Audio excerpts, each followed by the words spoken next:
7, 6, 5, 4, 3, 2, 1.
Well, hello, everybody. Welcome to episode 26 of Stadium Connect North. I'm John, aka the Stadia Cub, and today we've got a lot planned for you here today. We've got some special Stadia community people to talk to, but we also have let's see, over this way here, my co-host with the most, the one, the only, NinjaGuy X. How are you? Hello, Mr. John. I am Mr. NinjaGuy X here, replacing NinjaGuy X for today. Wow. And of course, down below here, down right here, I'm looking down there, we've got Fletch. Hello, Fletch. How are you? Yeah, all good. I'm not going to lie. I was not expecting this. I'm kind of scared. Well, we thought today is April the 1st. It's April Fool's. And we don't like to spread like false information, like to do an April Fool on some news or something like that. So we thought, you know what? We didn't even mention it to really anybody here. We thought we'd just open the show with our little avatars here, Stadia Cub and NinjaGuy X. And so we thought this would be a great way to kick off the weekend. Definitely. Yeah, for sure. Alrighty. So how's everybody doing today here? I'm doing cheesefully good, Mr. John. Yeah, doing good. Yeah, it's Friday, so I'm happy. I mean, we're going to go ahead and relax during the weekend, so I can't wait for that. Well, we've already got comments here. Paul in the chat saying, anyone else turned on by that cheeseburger? No, just me. Oh my gosh. So awesome. Well, thank you everybody for joining in today. I know it was quite a surprise. I see people's reactions in the comments here. Italy's like, what the? And then we've got, let's see. Mark's just like, laugh out loud. Rebellica's laughing as well. Let's see here. Ninja looking kind of and some people are, oh no, I've entered the twilight zone.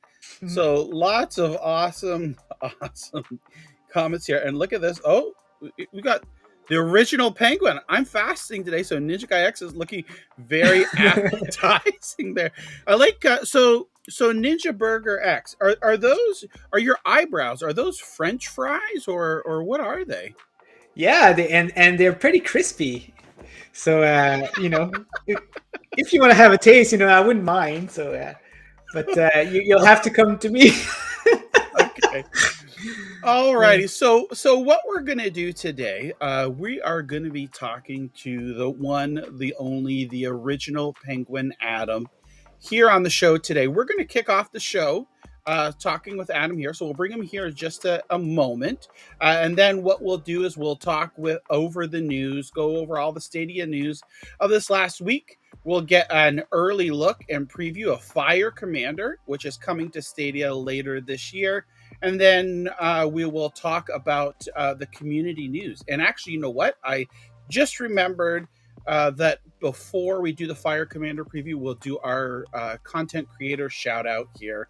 And that will be fantastic. So without any further ado, let's bring him in. The one, the only Original Penguin. How are you doing today, sir? Hi, I'm good, thank you. So before the show, I was saying about how cute John is, and I'm sure your chat will agree with me. You are so adorable. I literally cannot take my eyes off of your little cub. Oh, well, thank you. We can even wink. We can put our tongue out there. And I'm winking, but I'm very twitchy. Oh, okay. Yeah, we thought this would be fun to do. People wouldn't expect it, and just have a load of laughs. So, all right. So let's start off here. So, the Original Penguin, Adam. So you are well known in the Stadia community for many, many things, but Some of them are good as well. Yeah, some of them are good. Yeah, in fact. But for those that don't know you at all, this is kind of a segment here where we'll get to know who Adam is, and just talk a bit about yourself, your likes, some of your hobbies, your favorite Stadia games, and all that good stuff. So I guess maybe we'll kick it off, Adam, here with just maybe tell us a little bit about yourself. How about we start with that? Okay, yeah. So my name's Adam. I am from England, obviously. I am 27, I think. Yeah, 27. And there's not really much else to say. Everything else you can see. I've got brown hair, blue eyes. I've got got a beard. I really love gaming. I've been involved with Stadia since the start, and I don't want to answer questions that you have planned in the future, so I guess I'll just leave it there for now. So, Original Penguin, I've heard the story, but where did you find this name? Where did it originally came from? So I have to be honest, I'm not as original as I say I am. So Original Penguin came from the clothing brand of the exact same name, Original Penguin. My usernames, my gamer tags, and all that, it used to be Twin Cascade. I wanted to change it up a little bit. People were always confused by Twin Cascade. They're like, "What does that mean?" And it's just two things that cascade, two things that fall. Anyway, so I thought I'll go for something new. And I remember being in TK Maxx. I think in America and maybe Canada, it's called TJ Maxx. I don't know why there's there's disparity. a T. Yep. So whilst I was in there, I was getting some clothes, and I really like Original Penguin fashion. I really enjoy their designs, and I thought, hey, that'd be an all right gamer tag. I'm sure no one else is using it, and so that's where it came from. I never planned to be. I'm reluctant to use the word a figure in a community. I never planned for that to happen. If I had, obviously, I would have picked something a little bit more original. But yeah, so that's where it came from. I stole it from a well-established clothing brand. Oh, wow. That's interesting. I'm just waiting for the cease and desist letter any day. Eventually, we'll get there. Oh my god.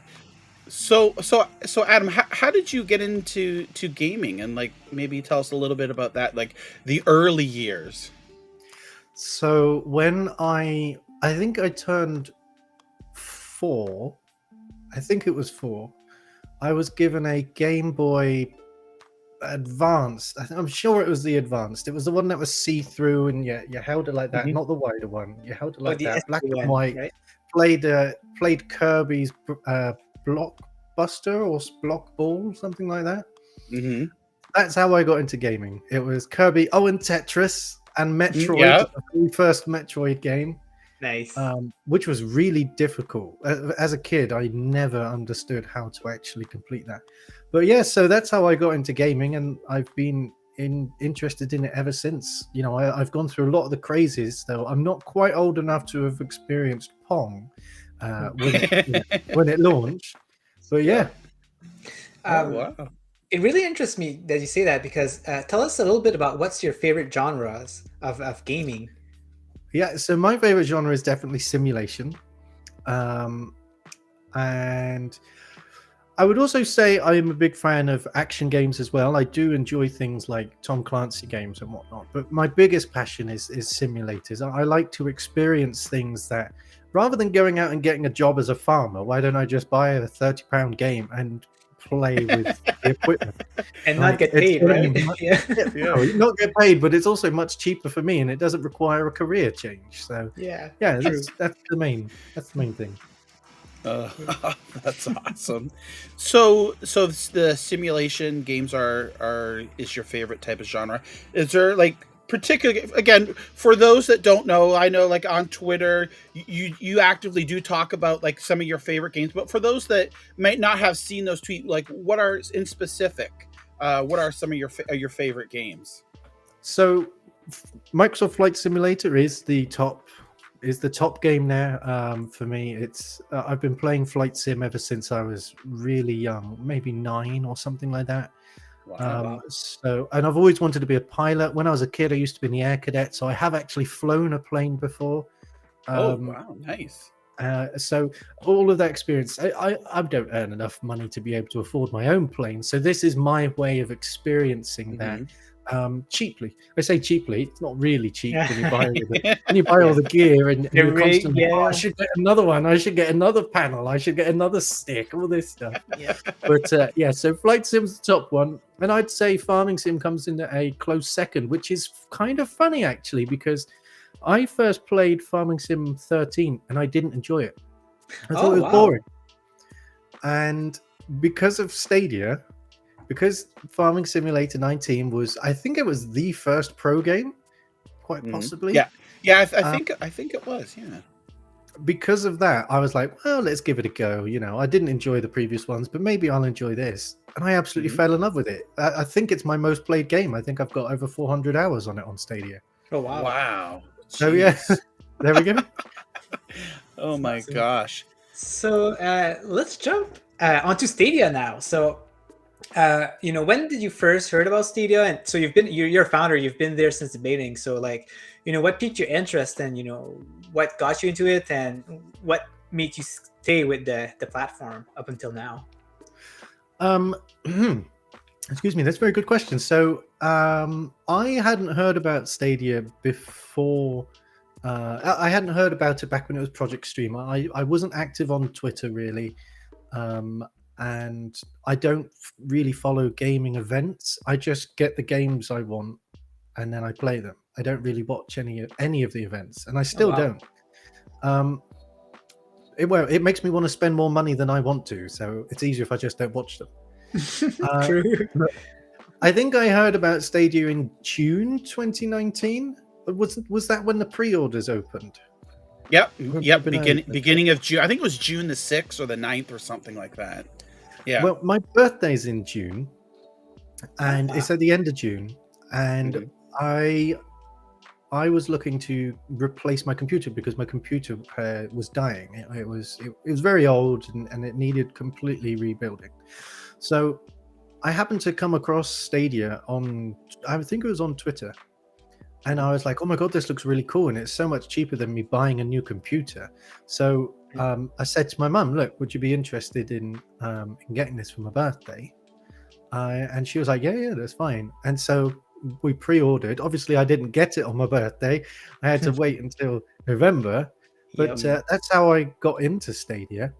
I'm really glad that I did. And the thing that makes me stay, well, right now, as of today, it's the fact that the UK's energy bills have gone up by 53%.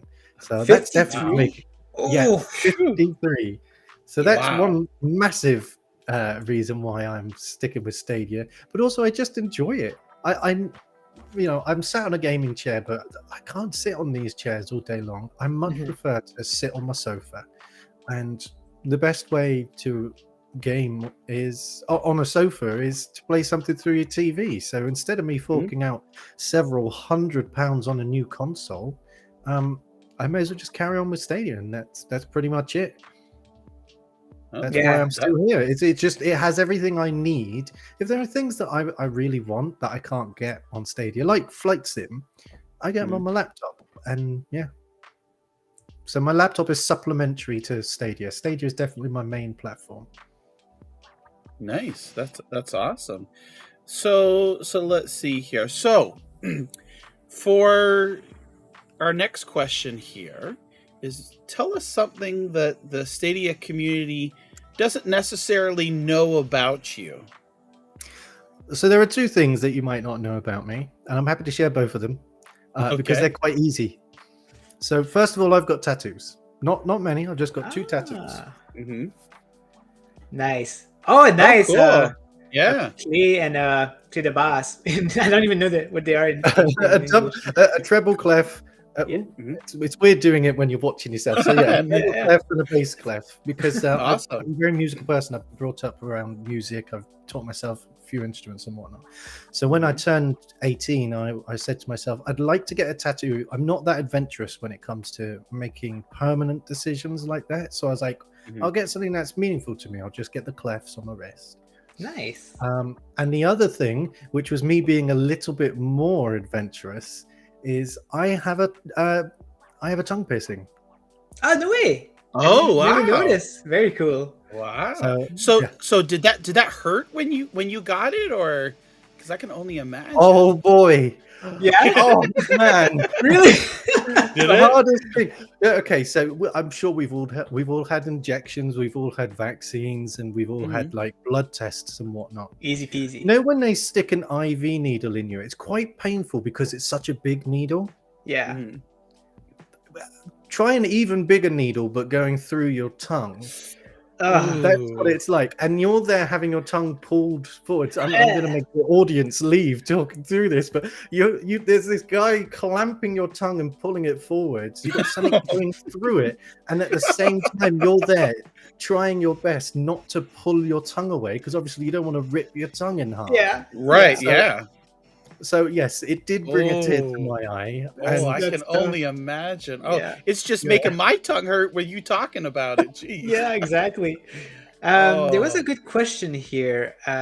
Wait, a lot of people is talking, but the question was, oh, there you go. Would you consider a Stadia tattoo at some point? Yeah, so I've actually already got something planned. So I've had this idea rolling around in my head for a couple of years now. I want to get a gaming sleeve or a half sleeve, actually. Oh wow! And I was thinking of getting logos and protagonists and characters and all, blah blah blah, of all the games that have from my childhood, or the games that have meant a lot to me. So, you know, like getting like a Minecraft cube, getting the Halo ring, getting maybe a tractor for Farming Simulator, Rayman. All the stuff that you like, basically, right? That's pretty cool. all the things that I have a real nostalgic fondness of from my childhood, and as I've grown up. So that was the plan, and I was also going to get, you know, the Stadia logo, probably the PlayStation and the Xbox logo as well, because I have played those other platforms. I've owned them as well. But yeah, so I would get a Stadia logo, definitely, but it's just finding the time and the money to go for a whole sleeve. And also I am a little bit like, that is a big commitment to have your whole arm covered in games. I'm not sure my grandma would approve either. Bloody hell you get that for? So yeah, it's on the back burner at the minute, but one day, I'm sure one day. Definitely. Awesome. So other than that, in terms of gaming, what have you been playing recently? So on Stadia, I've been playing a lot of Watch Dogs. Oh. The first Watch Dogs, because when it first released, I wasn't a fan of it, and I returned the game. But I got the game for free because I bought Watch Dogs Legion. There was a promotion on Stadia where if you pre-ordered Legion, you'd get the first Watch Dogs for free. So it's just been sat in my library not doing anything. And I'd recently completed Extraction, Rainbow Six Extraction. So I thought, why don't I give Watch Dogs a go and see how it see what I think of it. So that's what I've been playing on Stadia. And in terms of other games, Steam has a sale on at the minute for simulators. And I've been trying my best not to spend all of my money, but I did buy one game, and it's called Tank Mechanic Simulator. And I have absolutely been addicted to that. It is exactly what it sounds like. I can't talk. You take tanks apart and then clean them, fix them up, and then put them back together again. And that's pretty much all you do. But yeah, that's what I've been playing. Nice. Just curious, have you seen the? Are you into city simulators, like City Skylines, etc.? Yeah, absolutely. I think I own all of the city simulators. And there's one on Steam at the moment which recently released called City High Rise. I think it's High Rise City, something like that. Right, yeah. Made by a little German developer, but I know they were eyeing up Stadia when I had chats with them, so might be worthwhile keeping an eye on. Yeah, definitely. I am looking forward to. Obviously, we got City Skylines, which is that a discussion for later? I don't believe it is. So we've had City Skylines announced recently, so I'm really chuffed to see that it's coming. I will obviously. I've played it on PC. I'm going to miss the mods, but that's not going to stop me from playing on Stadia. Yeah. It just means I'm going to have more traffic congestion because I can't delete the cars. Yeah. It's sacrificing, mods for storage, for data storage, right? So more than anything, it's about being able to play in my bed. Yes. Most people will say they play on their TV. I guarantee you, if you asked most of the Stadians, they would say I play on my TV. Whereas I actually mostly play on my tablet in my bed. Nice. Because you're just relaxed. I can have an audio book on. I'm laying next to my partner who's also playing a game on Stadia as well. And we don't have to worry too much about heating because we got the cover on, so we can save a little bit of money there. So yeah, that's what I'm looking forward to, is playing City Skylines in my bed, on my tablet. Hopefully with direct touch, that would be pretty cool. That would be awesome. Even if not, the gamepad will work fine. It's been released for PlayStation and Xbox, so they've obviously worked out controls. Yeah, that would definitely be awesome to see. I don't know. They haven't announced yet if City Skylines is going to have touch control support, but that would really be great. I know when they added that to the 100 Days Winemaking Simulator, that was great. Lots of people really enjoyed that. And I know, Adam, you love that game as well, so that's great. Have you picked up the new add-on content, the DLC Napa Valley? I picked it up as soon as it was in the store. Nice. That's awesome. I picked it up as soon as it was in the store, but I didn't get to play it the first day because something else released. I can't remember what it was. On the same day? I can't remember what platform it released either. But something released which made me go, I have to play this. Yeah. So I had to put off the Napa Valley, but I have been playing it in my bed with the direct touch. Of course. It's the perfect way to play when you're just in your bed and you're on your tablet, just tapping, dragging, swiping. Couldn't ask for anything more. For sure. Yeah. So one last question for you, Adam, and that's going to be an interesting one because you're very invested in Stadia. So we're wondering, what is something that you would like added on Stadia, or something that you would like improved on it, whether it's like in the near future or further. So I'm sure everyone you ask this question has plenty of answers, but for brevity's sake, I'm just going to give you two of the ones that I feel are most important to me. Yes. So the first one is after launch support from developers and publishers. There's been quite a few times where the games on Stadia don't get the same level of support as other platforms, whether that be DLCs coming late, not coming at all, patches arriving late, or ports that don't work, or they're a bit bugged and the bugs don't get fixed. That's one thing I'd love to see improved upon, because ultimately it's the publishers and developers not looking after their customers. And Stadia can get involved as much as they can. Obviously, they're not developers. I mean, they're software developers, but they're not game developers. You know, they don't work for Ubisoft. They don't work for Team 17 or any of them. So, yeah, I'd like to see more support once the game has been launched. And just because only 3 people report a bug on Stadia doesn't mean that, it's probably not there. It means that actually quite a few people in comparison are getting this bug, because we have to remember, obviously, Stadia is a smaller platform. And the other thing that I would love to see is the SEFs, Stadia enhanced features. They aren't being used enough. Don't get me wrong, Direct Touch, I'm loving how regularly Direct Touch games are coming out. I was really worried when that was first announced that we would lack games that supported it, because Direct Touch is really the ultimate thing for cloud gaming. It being able to use a controller and a keyboard and mouse, you're still just the old-fashioned gaming, the gaming we've all grown up with, where you have to have something physical to interact with your keyboard. I mean, don't get me wrong, Direct Touch is still interacting, but it's more of a magical experience, if you know what I mean.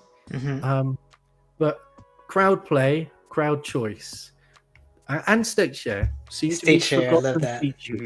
Yeah.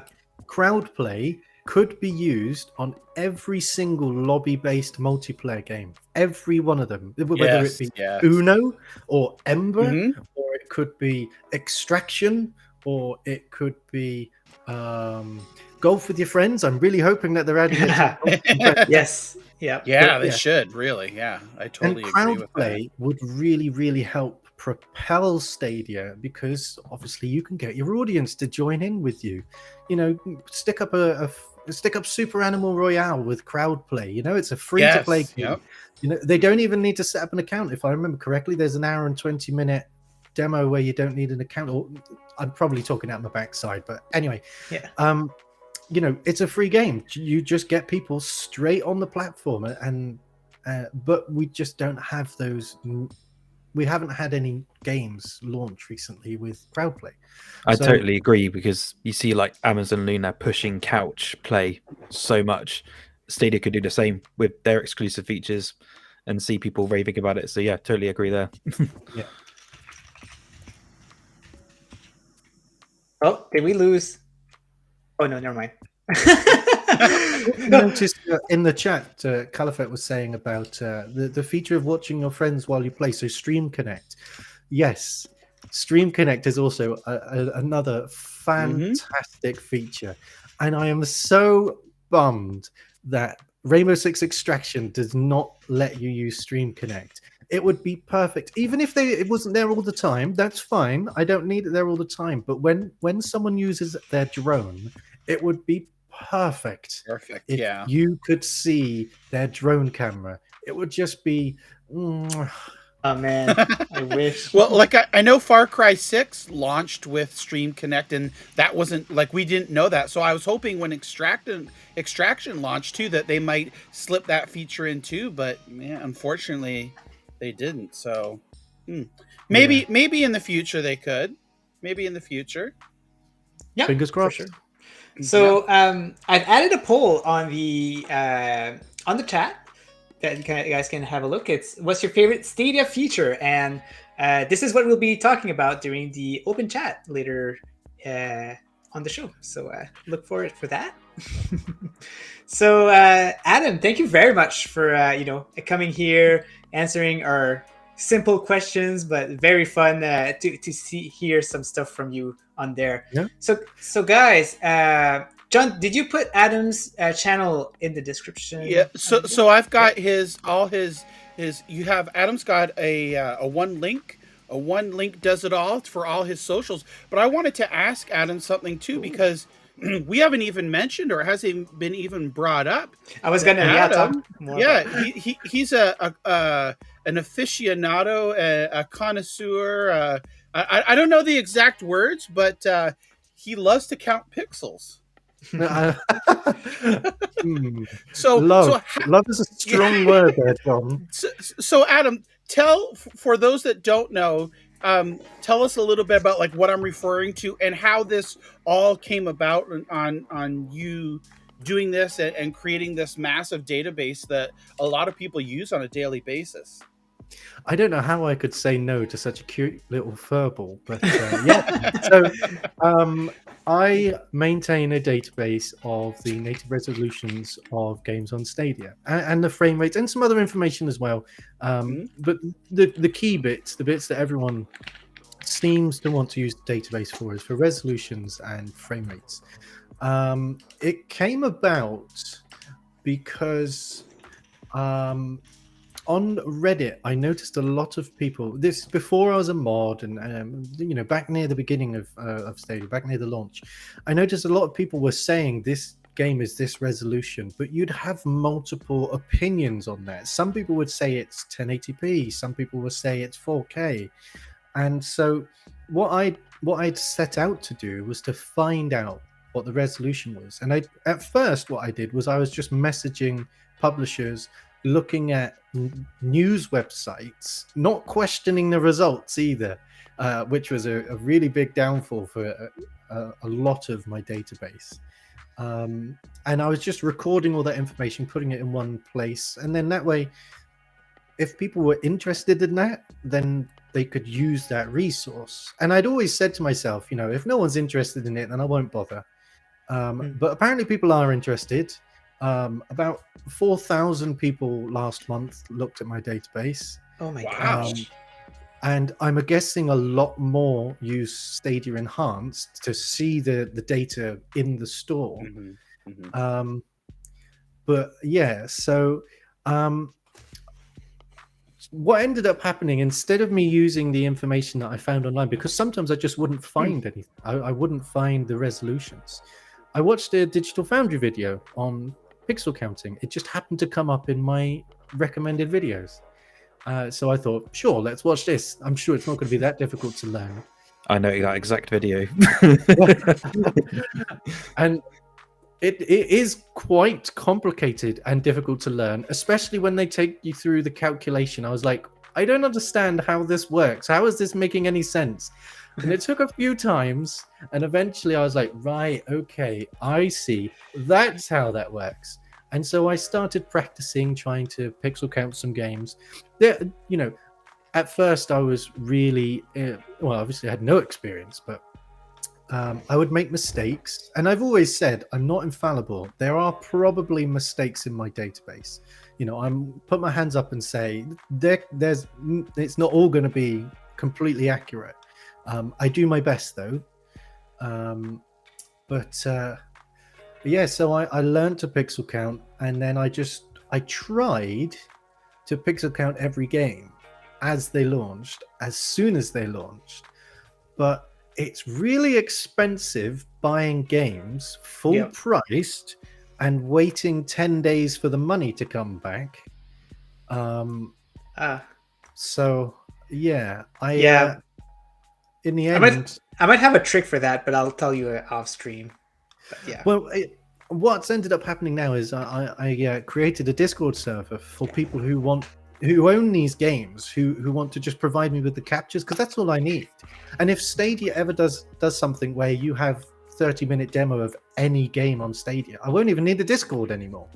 Just use that. But yeah. It's good fun. I keep it going. I've fallen a little bit behind. I'm going to be honest, but yeah, I don't know why I've kept it going. I guess people just enjoy it too much. Live pixel count riot. I hope in the future you get 8K, and then you'll be like, oh, it's an 8K game. Well, one thing I'm not looking forward to is stuff like DLSS. If Stadia ever gets DLSS, which is unlikely, but if it does ever get the AI enhanced DLSS. I mean, not the FX F the AMD one, not that one. Okay. I'm not too familiar with that, but that seems kind Is of it intuitive. Fidelity FX, isn't it? Yeah, something like that. Yeah. So if Stadia ever gets DLSS, I'll be screwed because different parts of the frame will be in different resolutions, and I'm going to end up coming up with so many inconsistent results. It'd be a real pain. But hey, at least it would mean all the games were 60 FPS because that's the only reason you have DLSS, isn't it? It's not to run them at 30. Yep. We'll see how this goes. Hopefully, that doesn't come to it, but I'm sure you'll figure it out. Oh, hi, NinjaGuy X. My doppelganger. How are you doing? Maybe he's on mute. Maybe he's getting things. What happened is that we were talking about Adam's database, and I went to bring it up, and next thing I know, my computer crashed. So I completely crashed here, and then I just rebooted and opened Chrome back up here, and it brought me right back in. Oh my god! I guess and so I guess since you're the last to log in with our admin account here, that's why it has your name. So hold on, I'll fix that. I'll be right back. Okay, sounds good. Oh man. But yeah, no, that's cool, Adam. Glad you could do that. I know that for a while. I remember you announced that you had to kind of like take a break because of that, because of the like it was getting too expensive and things like that. And then people message you like trying to tell you like, go on, like people were gonna miss it and stuff. And then you find a solution to do the Discord and people helping out. So that is very cool. Yeah. I wish I could be more helpful in there. I've been in there for a while, and I wish I had more time to help you out, because I know that but I've seen a lot of people help you out, so that's very nice. Yeah. And at the end of the day, I actually don't care. I don't care what resolution a game is. I really couldn't care. I really enjoyed Human Fall Flat, and that's 720p. I really couldn't care.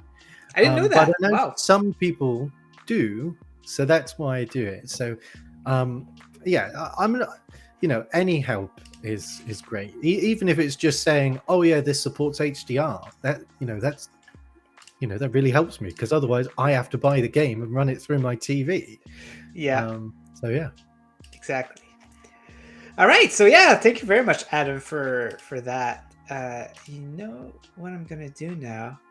I'm gonna go ahead and put my screen here. Okay, so yeah, guys, if you don't know Adam, his YouTube channel is in the description below, and you can subscribe to him if you're interested. He might be posting some streams soon.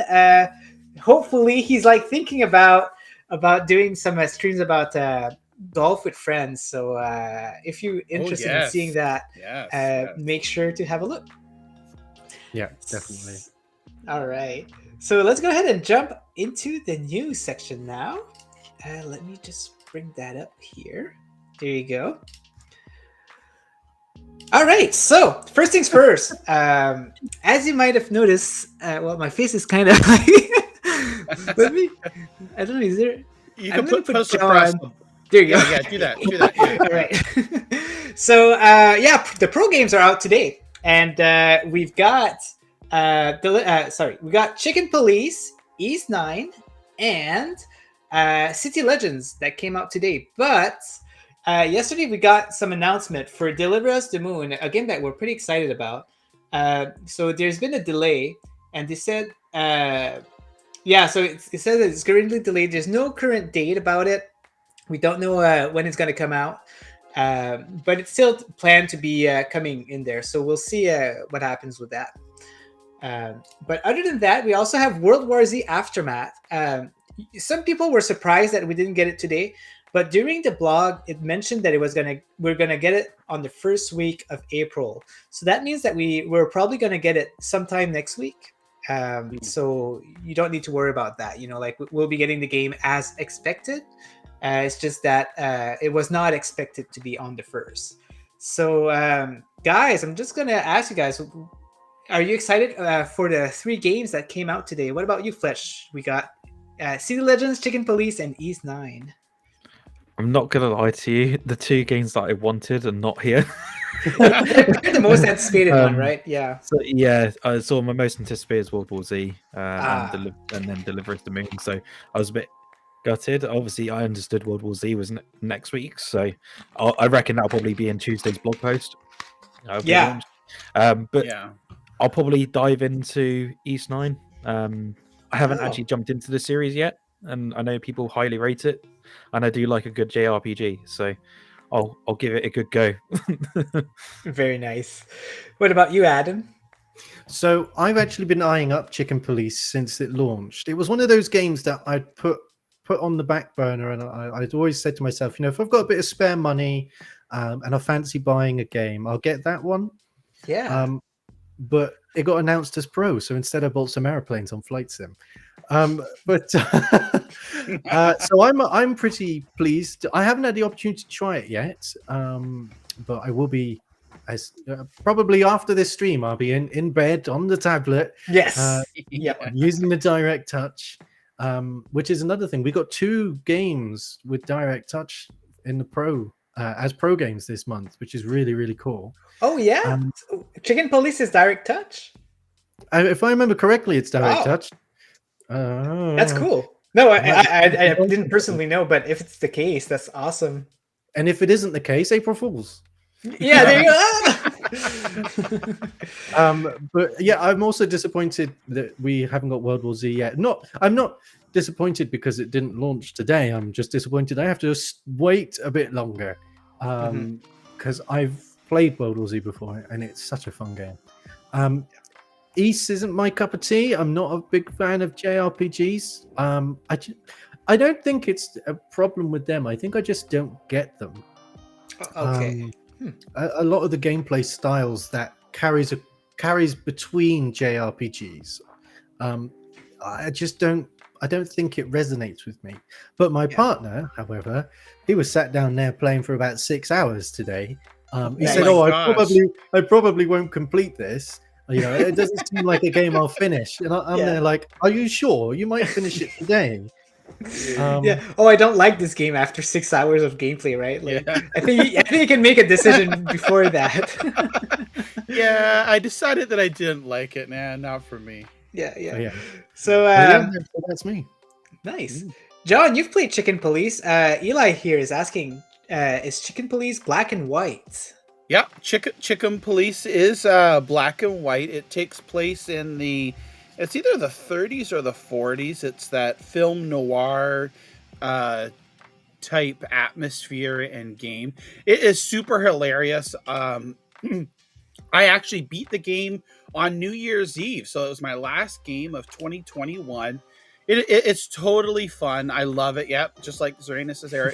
It's hilarious. Lots of puns and innuendos there, and it's a super fun game. And I'm so glad to see Handy Games bringing that over to Stadia Pro, because a lot of people I know, when I was streaming it and playing it, and when it came out in December, they were like, "Oh yeah, this is cool, but I'm not 100% sure if I want to buy it. It should have launched into Pro." Well, sure enough, here we are a couple of months later, and it's a Stadia Pro game, and it's just going to be so many more people will be able to enjoy and laugh. And it's cool because what I like about it too, aside from all the funny dialogue and things like that, is it's a game you can play at your own pace, right? Like you can play it for 20-30 minutes and come back to it, a couple hours later, a few days later, or whatever, and you're pretty set and can continue right where you go. So it's a fun little game, and I'm glad to see like a lot of people will be enjoying it.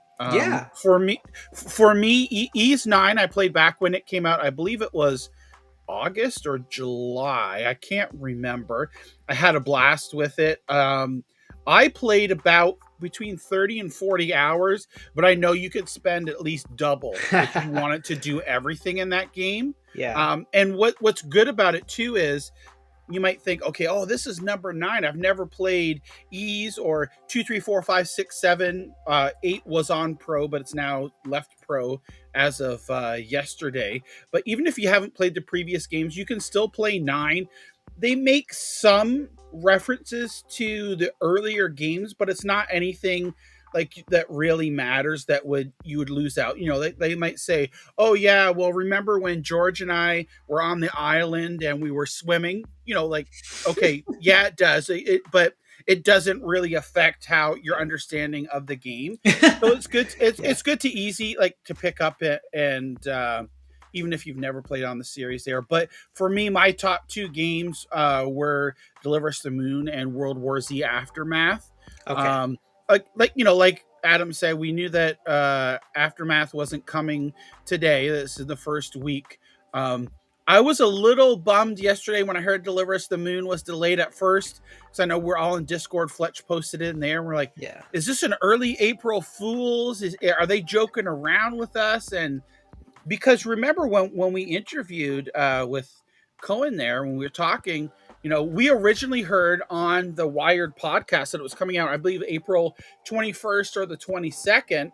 And we mentioned that on our interview with him. And he's like, oh, is that what they told you? And then like the next day they announced April 1st and whatnot. So, I mean, not that we'll ever find out, and not that it really matters. It would just be interesting to know why it was delayed, because, you know, this is something like the games are on the servers, one would naturally assume days before. Maybe they come across a bug or something that caused stuff to crash, and that's what they're waiting to apply a fix or something like that. But I honestly think, I don't think it's going to be too long. I think maybe even next week we could see it come to Stadia, if not the week after. Like, I don't think it's that too far away, because they've already had it done and finished. Maybe they came across this bug that they wanted to fix before they're launching it. So I think we'll see it soon. But other than that, City Legends, I know you streamed and played it this morning. Yeah. I think that's the game I'm gonna play a little bit over the weekend. So what did you think about when you streamed it this morning and played? Oh, I really enjoyed it. It has like the perfect formula of hidden object games, such as like games that are released by Big Fish or Artifex Mundi.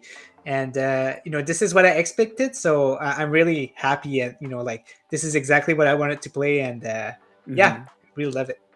That's awesome. Yeah. So yeah, you know, don't look at my game, because, you know, if you plan on playing, because this game is very spoiler intensive, because, you know, if you don't want to know what to do, you know, like, you have to make sure to not watch those videos. Yeah. Like, I know on Adam Wolf, there was the option to be able to give you hints and things like that. Does City Legends have that as well? You actually have difficulties. You can do it like on easy, medium, hardcore. And I guess it's like Adam Wolf, so you can put a difficulty and then you have the hints, and they also have like a question mark that you can use, and they'll give you like the strategies of, you know, how to solve these puzzles, like maybe like little hints and stuff. So yeah, if you get stuck, there's definitely some ways to unstuck yourself. Oh yeah. So yeah, City Legend for me is cool. So for John, I guess it's the only game you got out of the Pro for now, right? But the other ones I've played and completed, but still looking forward to it. I mean, that's good. There's still, like I said, the other games there are still great for other people to enjoy and claim and have it's just a small delay. Yeah, we'll get those other games a little bit later, but in the meanwhile, we have 3 other games that we can play while waiting for these, so it's not too bad. Yep. Yeah. So next up, so Stadia has released just a tweet with a recap of oh man, that music is loud in my ears. So yeah, it's just a small recap of what we got in the in the month of March. So we got new games such as Mad Streets, we got Trivial Pursuit and Adventure Time. We got new pro games such as Darkwood, Dawn of the Monsters. Okay. Some good games, Dawn of the Monsters. So we got Trials that are back, because we did have some Trials before, but it was just like a test, but now they're back. And then we've got a new community manager, which is Dan. all stuff that we talked about before, but it's nice to have just a small video to get like the best highlights of what happened in March. March was a good month, so looking forward to see what they'll offer in April. I really like this video because even though that they do those what is it, the save states at the end of the month, the blog posts, not everybody like knows about it or goes to read blogs. Like, this was released on YouTube, and there's plenty of people that will be able to discover this on YouTube and learn about this. I hope this is something that they continue to do each month. They could, maybe get a feedback from it to see how they can fine tune it or add to it. And that even, as I'm saying that is maybe they're doing this because as part of the feedback we got from the survey earlier this year, that they had the Stadia blog had put out a survey for people, and this is just great. Just another avenue for people to be able to discover Stadia and say, oh yeah, look, this is what happened this past month. There's a lot of good things, because sometimes people say, oh, well, there's no games, there's nothing happened this month. And well, here you go. Here's is it a 30 or 45 second clip? To give you some highlights from the month. So I really like this, and I hope they continue to do this. Honestly, I like this better than reading this whole blog about what happened last month, because it's really long, and it's always just stuff that we like, that we all know about already, right? Like I tend to skip it, but this video is just really nice. It's just well done, some nice graphics on it, and I enjoyed it. Even if it was just the 40 seconds of my time that I had to spend watching it, even if it was stuff that I knew about, it was very pleasant. I believe I know why they're doing it. So because of market research that's been going on, people in industry experts believe that short form video is going to overtake long form content. So this is a live stream, but the VODs, when you do like a how-to video or something like that, that's long form content. The short form content is stuff like TikTok and YouTube Shorts. That's why they released YouTube Shorts, because they wanted to get on board with short form content. And short form content has better engagement than any other content. That's how TikTok has managed to grow exponentially. So what they've done is they've made short form content over there. It's ended up in my Google feed, and presumably hundreds of thousands, maybe millions of others. And you see it's a 40-second video, and you go, oh, I wonder what's going on there.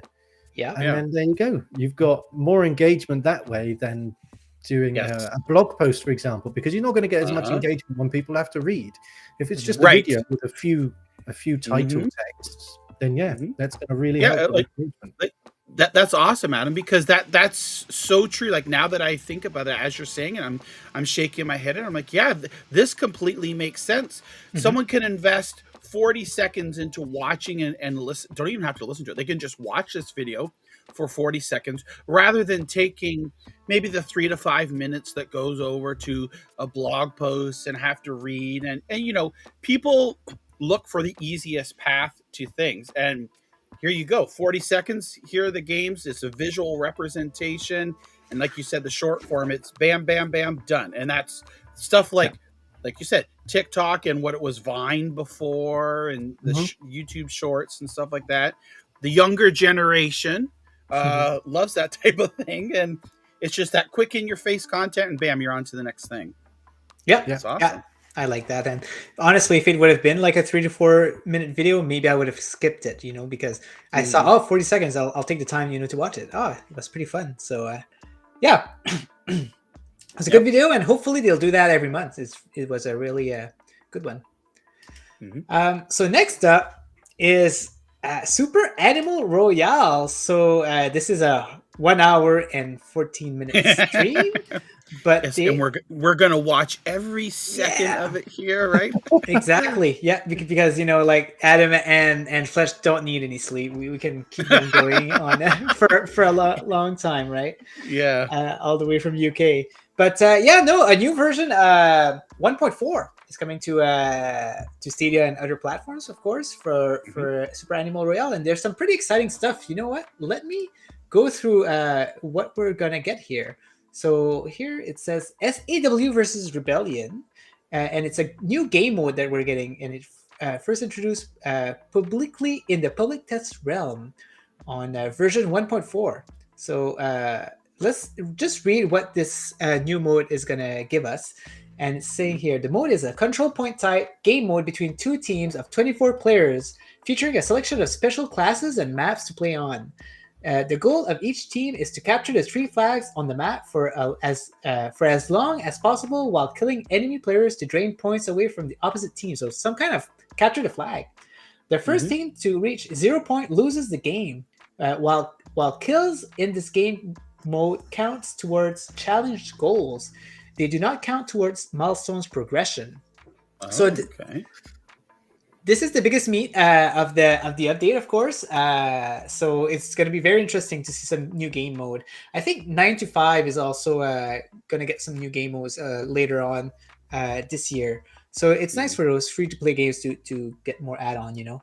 So this new game mode sounds like a cross between what we have with Battlefield 2042, where you have dwindling player. Where you have not dwindling player numbers. Misspoke, Adam. Where you have a dwindling number of revives. I think it is. You know, the more enemy you kill, the less teams they can respawn. You start with a score, right? Like 100, let's say, and like it depletes every time either you capture the point or you get killed, right? So now that you say that, it's not like capture the flag, it's more like the type of battlefield mode. That makes a lot more sense. It's more like conquest.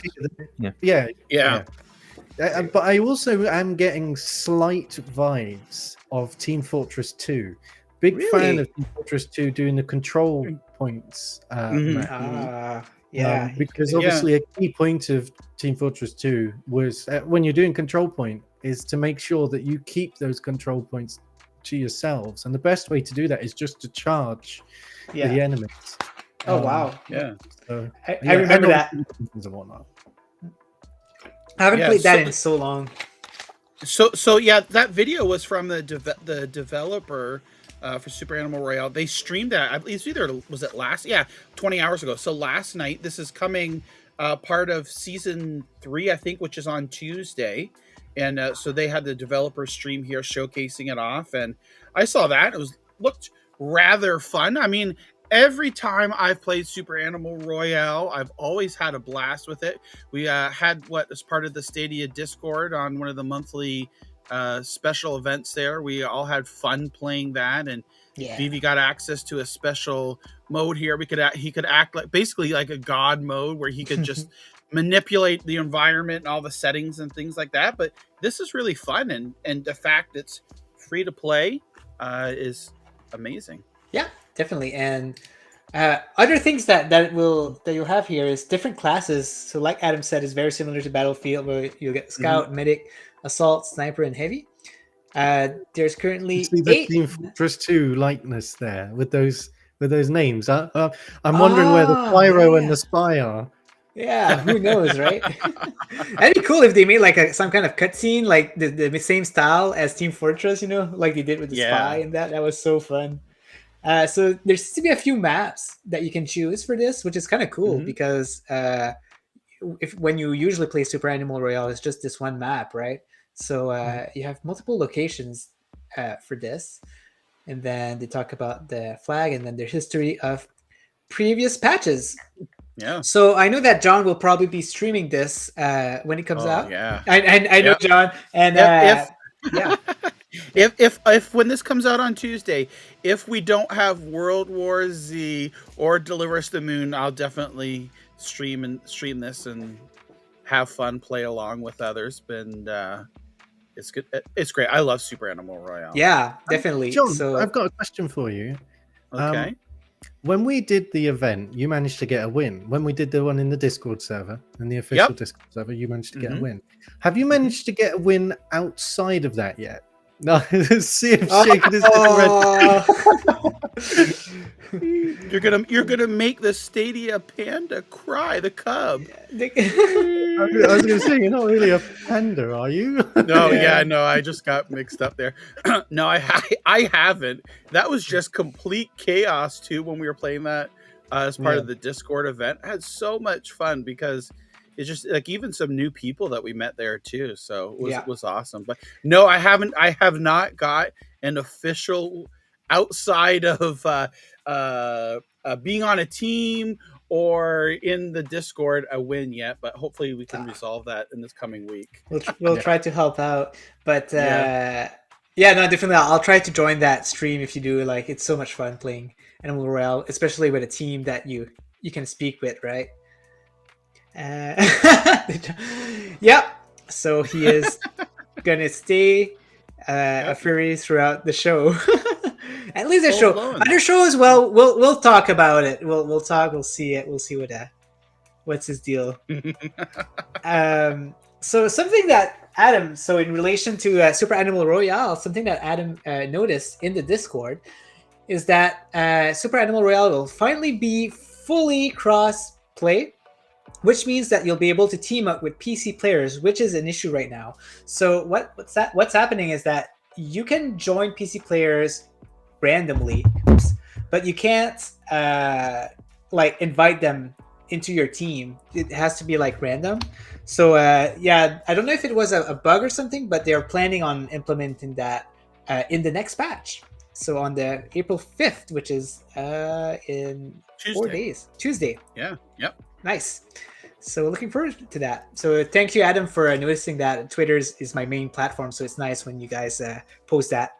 I haven't really got anywhere else to post it, so I guess there's Reddit, right? Yeah. All right. Next up is something exciting, and John actually streamed about it this week. And Bloodstained Ritual of the Night, which is kind of getting old now. It's a few years old. It got a new patch, and something even more surprising is that it's a cross between Bloodstained and Child of Light, which is a Ubisoft game that released. Oh my gosh! Like, it has to be like at least 8 years old, right? It's a pretty old game nowadays. Think so. Yeah. So it's very cool. You can actually play a campaign with Aurora. Is it Aurora? Oh yeah, Aurora is her name. And you travel with her little spirit. You have to collect shards. It's kind of a cool new feature. So John, tell us a little bit about this new update. So I played it the other day when it came out. Was it yesterday maybe? I don't know. Yesterday or the day before. And you can see, as she in the video here, Aurora is there. You're playing it in the same world, but it's a different story. And the way that you go about things are different. Aurora is definitely beefed up in this, because I know we had Stadia Adventure was in a stream there. And he's like, oh, do you have to fight the first boss? And I said, yeah. And Stadia Adventure was like, well, on the original game, I gave up after 3 hours. And I said, well, no, like, watch this. Like, with Aurora, her sword and everything is definitely beefed up. The level of difficulty has been brought down a bit, at least in the first couple of hours or so that I've played. It's a lot more easy to get into. And as far as like dying, I really didn't die as much.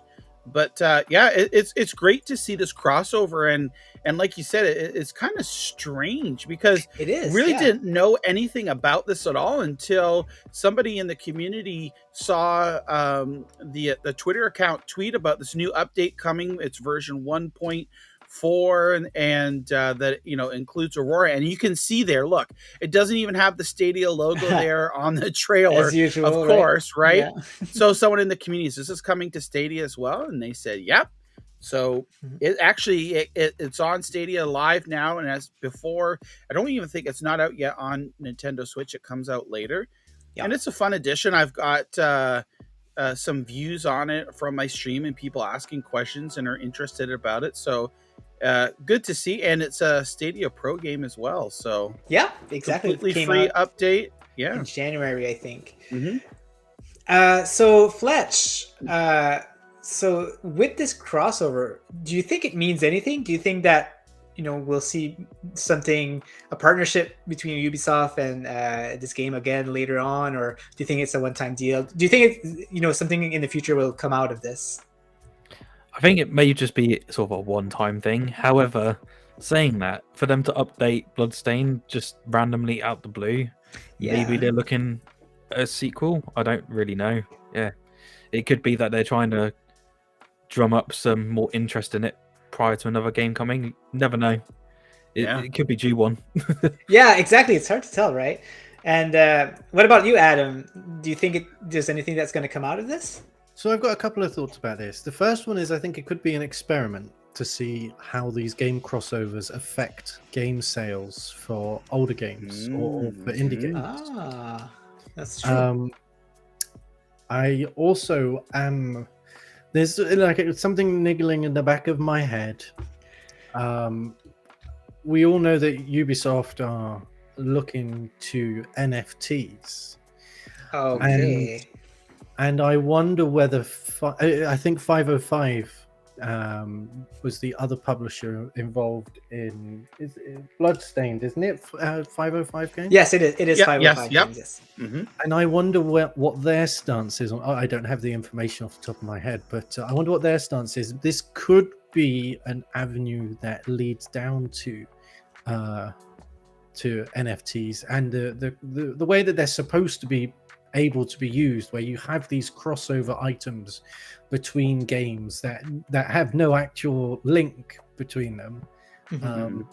But also, we see this is a 505 game. We also have Stranger Things in a Ubisoft game in Far Cry 6. So it's not just other games they're crossing over with. It's also other popular culture. In Rambo too, in Far Cry, we had a Rambo mission as well, right? So one thing for sure is Ubisoft has a lot of partnership, because I remember they partnered up with Final Fantasy also in Assassin's Creed Origins. They had like chocobos in there, so it's cool. It's cool to see them do all of this. Like they're getting pretty big, so we'll definitely see them growing even more in the future. All right, next up is some very awesome news. So as you can see here, me and John we're pretty excited. Here, I'm just going to read this. It says, we're bringing Overcooked, All You Can Eat. We know that. Golf with Friends. Adam is very excited about that. And Worms, WMD. I'm not sure what that means, but it's the 2.5D game of Worms. To Google Stadia very soon. So right there, we got official announcement from Team 17 that Worms WMD is coming out to Stadia. Now, I've tried this game on PlayStation 4 back in 2017, I think, and oh my gosh, I had such a blast playing this game, and I'm very excited for this game to come on Stadia. It's basically in my head, it's basically like the original Worms Armageddon. Or like Adam played on the PlayStation 1, I think it's the same name, Worms Armageddon. And man, they just put the same formula, and it's so much fun. It's just 2D, like almost like tank battle, where you have to like shoot everybody, and there's some pretty wacky weapons there, like the banana bomb. The holy bomb is also pretty crazy. And no, I'm super excited. Everybody who knows what Worms is very excited, right? So raise your hand if you're excited. Everyone knows what Worms is. I don't even mean everyone knows what Worms is. Yeah, I hope so, but you never know. You never know. Some younger kids, like they might not have grew up with Worms, but who knows? So yeah, you guys have any thoughts on Worms coming out?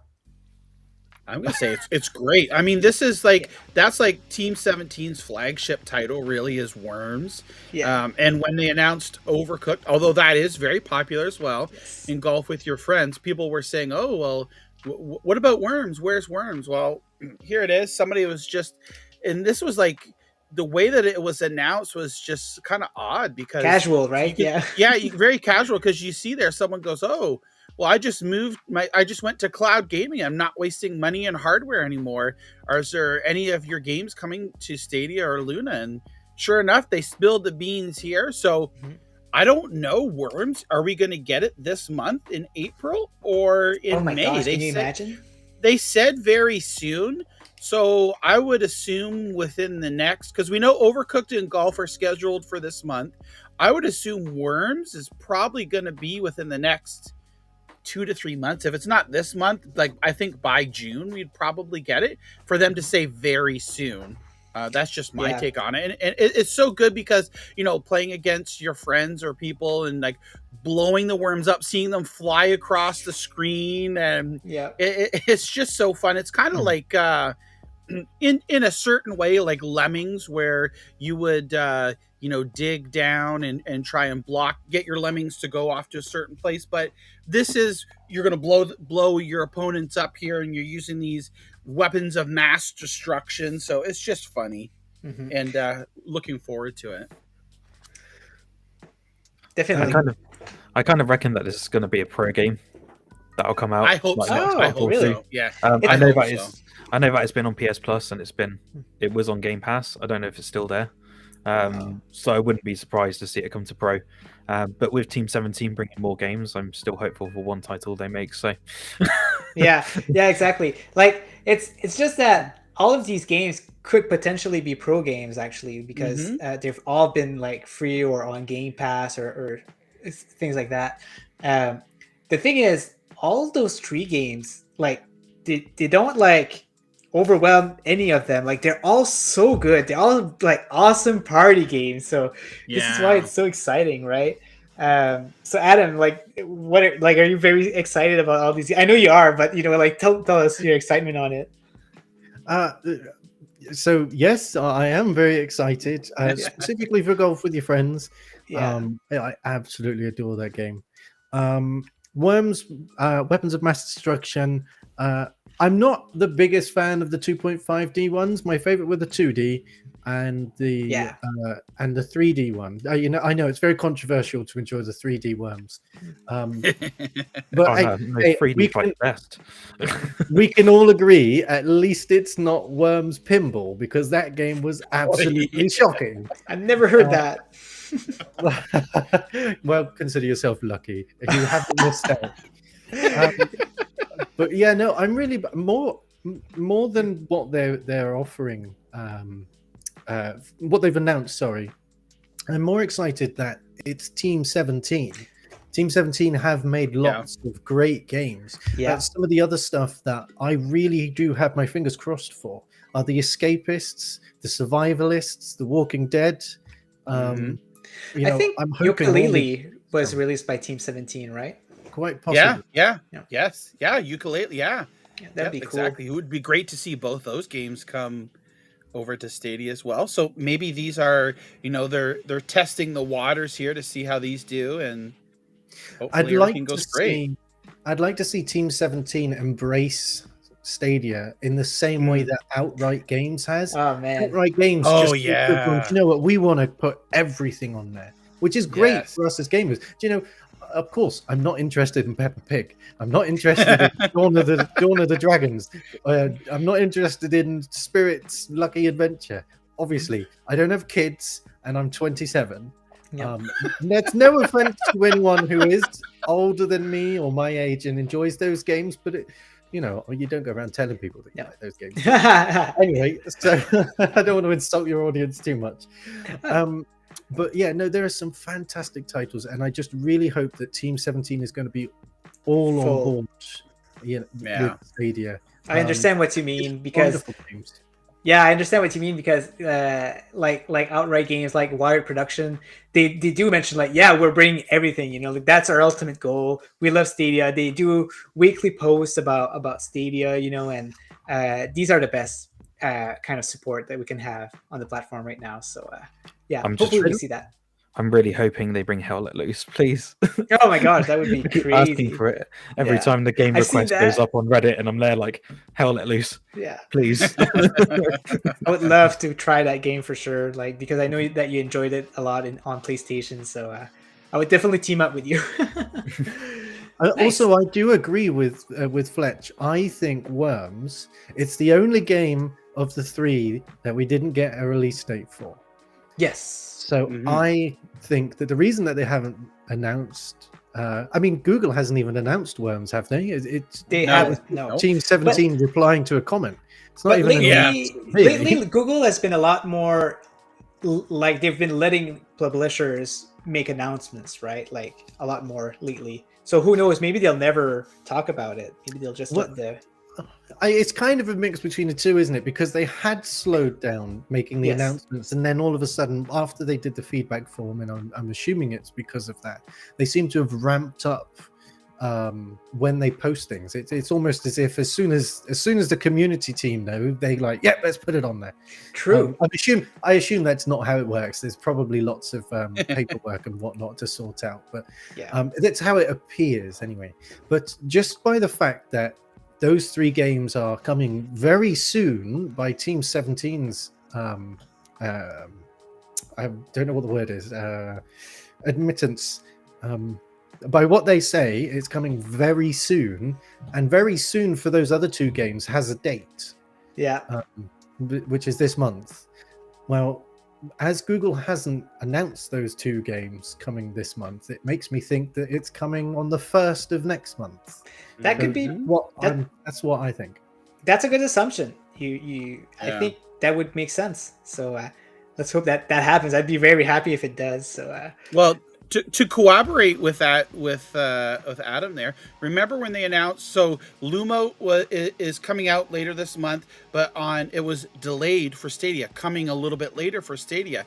We had an announcement that it was coming May 1st and it was going to be a Stadia Pro game, but then all of a sudden they erased the Stadia Pro part, and it just like it's only now listed on the trailer for the game on YouTube from the blog, and they deleted the tweet that it no longer says Stadia Pro. So I think they let the cat out of the bag early, and it's just like what Adam's saying here. It's like they probably didn't announce Worms yet because it could possibly very well be a May pro game. a surprise. Yeah. Who Yeah, knows? yeah. Yeah. Let's cross our fingers. Let's pray.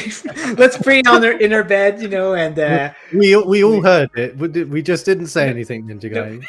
No, you didn't hear anything. All right, on to the next news. So, Instinction Game. So they gave us an announcement a few days ago, and it's pretty interesting. It's a very long post.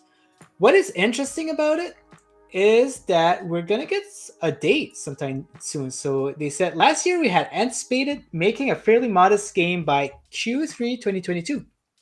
With all these new developments, we have an opportunity to make the game we fully want and need without shipping an unpolished product.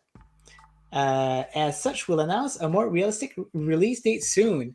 So does that mean that it's going to be later? Most likely. Yeah. So I would say that's my feeling from that too, because so they got funding here. Now they can hire more people. They're getting, say it mentions in there, they're getting a community manager. So now they can make this game with the vision that they originally had. I would probably guess it's going to be pushed back to sometime 2023 instead of later this year, just for the simple fact they don't, they mentioned there that they can ship a game that it's what they envision and a polished game. So, it's sad to see games possibly getting a delay, but it all makes sense as to why they do it. In the end, it's better for everybody. Yeah, definitely. So just to give a little bit of explanation of what is Instinction Game. So they're the developers that's making a game about dinosaurs, but it's kind of like you're in the jungle. It's very like the feeling that it gives me is like Turok on the Nintendo 64. Mm-hmm. And it's like that. You're thrown in this jungle and you have to defeat dinosaurs and stuff like that. And what's nice about it is when they announced the game, they announced that it was coming on Stadia. So that's why we're so excited. It was one of the first projects announced out there. So very exciting. Delays are very expected nowadays. It is what it is with the pandemic situation and everything that's happening. So we'll still hear some more delays of other stuff later on. But as long as they release their games with high quality, with no the minimal amount of bugs and stuff like that, I'm happy. I mean, rushing projects like what happened with Cyberpunk is what the people don't want. So it's all good with me. Exactly. Yeah. So what do we have next is just a small announcement, but looks like Cake Bash has been extended on Stadia Pro. So I don't think we knew, but looks like maybe their contract has ended, but looks like they'll be in for another 6 months on Stadia Pro. So if we have any new people subscribing to Stadia Pro, they'll be able to go ahead and claim their Cake Bash. And Vivi will probably be very happy about that because he is the king. What is he's called again? The Frame broiled. Flame broiled king. The flame broiled king. So if he wants to keep his title, he'll be happy to play with other people. So very exciting news. Hopefully we see more extensions like that for other games, because you never know, right? We could get new people joining in, and we have a really good library of game at the moment. So before we continue, I'd just like to say thank you to Kinja, who gave us $5. And I'm just making sure it's a super chat, so I'm going to read it. Yep. Don't get used to this. The joke's on me for posting this. Okay. It sounds good. But yeah, thank you so much for the support, Kenya. It's really appreciated. All right, so next up is one last news. So The Division 2 is actually getting a new season 9, for the year number 4. So that's very nice. Division 2 is a few years old now, and it's getting still a lot of support. And I'm not exactly sure what this update will have, but I've heard from the developers that they've put a lot of work onto making this more of a live service than actually, a lot of work into new content. So I think this is a good thing. I think it's good that they just make stuff that makes the game last a little bit longer. But yeah, that's all I got to say for that. So you can go ahead and read some more news about it on their Twitter or on their website. And guys, this is all we had for the news. Hopefully you enjoyed, and we're going to jump onto our next segment. Which is just a small segment. We just want to show some appreciation to one of the streamers, content creators from Stadia, who started not that long ago, maybe a month or two ago, I'd say. And his name is drumroll, Lo-Fi Monk. So guys, Lo-Fi Monk, oh my gosh, he already have a lot of subscribers there. Lo-Fi Monk has started a few days ago, and let me tell you, his feature, like his best thing out of him, is that he has a voice of a newsman, like not a newsman, but he has like the perfect voice for like a talk show, basically. And luckily, he does have a talk show. I'm sorry. I was gonna say a radio voice. Yeah, a radio voice. There you go. You got it. Yeah. And he has a show there. He's already like on his 12th episode. He's working on his 13th episode, which is going to be today, actually, at 9 p.m. my time, which is in about 2 hours. So if you don't, if you're not subscribed to him, if you're interested in seeing what he does, I really encourage you guys seeing him. He's really interesting to see. Like he has some good streams. Even like people watch his stream and they're like, wait, that's on Stadia? Like they don't even know he's streaming Stadia. So people are getting excited about maybe joining Stadia by watching his stuff. The reason why I wanted to give some highlight to him is because he was about to have 100 subscribers, and he was really like trying to push that to get 100 subscribers, but looks like he has it now. But if you're still interested, we got his channel in the description below, and feel free to subscribe to him. It'd be really appreciated. Have a quick look at one of his video, and if you see that he's entertaining, which I really find he's entertaining, you go ahead and watch him. Do you guys know Lo-Fi Monk? Do you guys know anything about what he does, or Oh yeah, Lo-Fi's on Discord. I know Yeah. he's been around for a couple of months, I think, as far as like just like in the community and stuff like that. That I've noticed a very nice individual that come out to many streams. I saw him at various different content creators streams and is always willing to be helping and just a overall nice. And Yeah. you can see like Lo-Fi, like his little avatar is like that smiley face. So you can't help but be happy when you see Yes. it because he's got that awesome smiley face there, and it's just great. Yeah, definitely. Yeah. Okay. I just wanted to show a small segment here, but that's all about just for giving some highlight, guys. Like even you guys, anybody in the community, if you'd like us to talk about you, if you're too shy, to do an interview or anything, just let us know. We can totally advertise your channel. That's what we're here for. We are a community driven show. So if you want us to advertise your channel, just let us know, and we'll be glad to do that. Not that Lo-Fi, asked me to advertise it. This was my idea, but I'm just saying that if anyone wants to do that, they're very well open to do that. Yeah, it helps get the word out, and some that might not have heard of others. So yeah, definitely anybody there that is listening or watching, or if you know somebody that you'd like us to mention on the show, just give us a shout out, and we'll definitely do that. Exactly.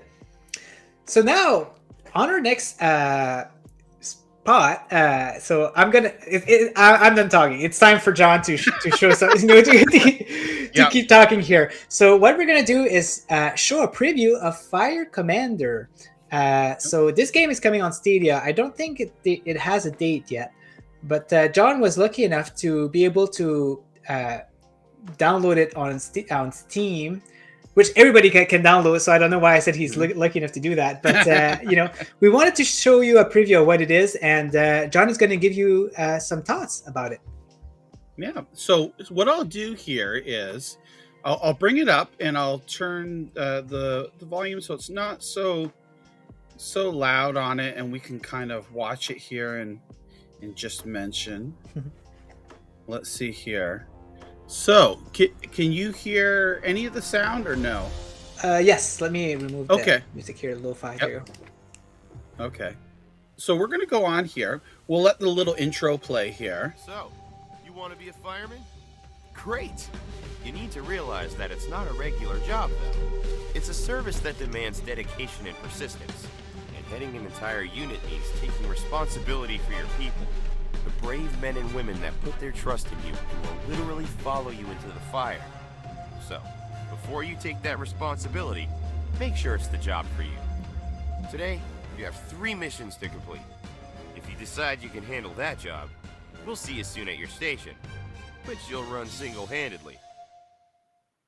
All right, so there's the intro for Fire Commander here. Let me turn it down a bit here. It's a real-time strategy game, and it's coming out. Currently, it's scheduled for Q2 of this year. It was announced back in October, along with World War Z, that it's coming soon to Stadia. So, there's a free 2-week trial that's on Steam now of the game that helps give you like a little glimpse of what to expect here.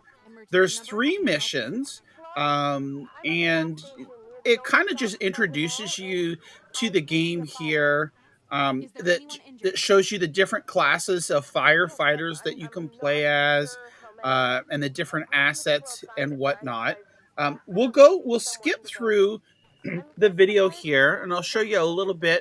There's, like I said, there's a total of 3 missions. I played it for about an hour to complete the missions here.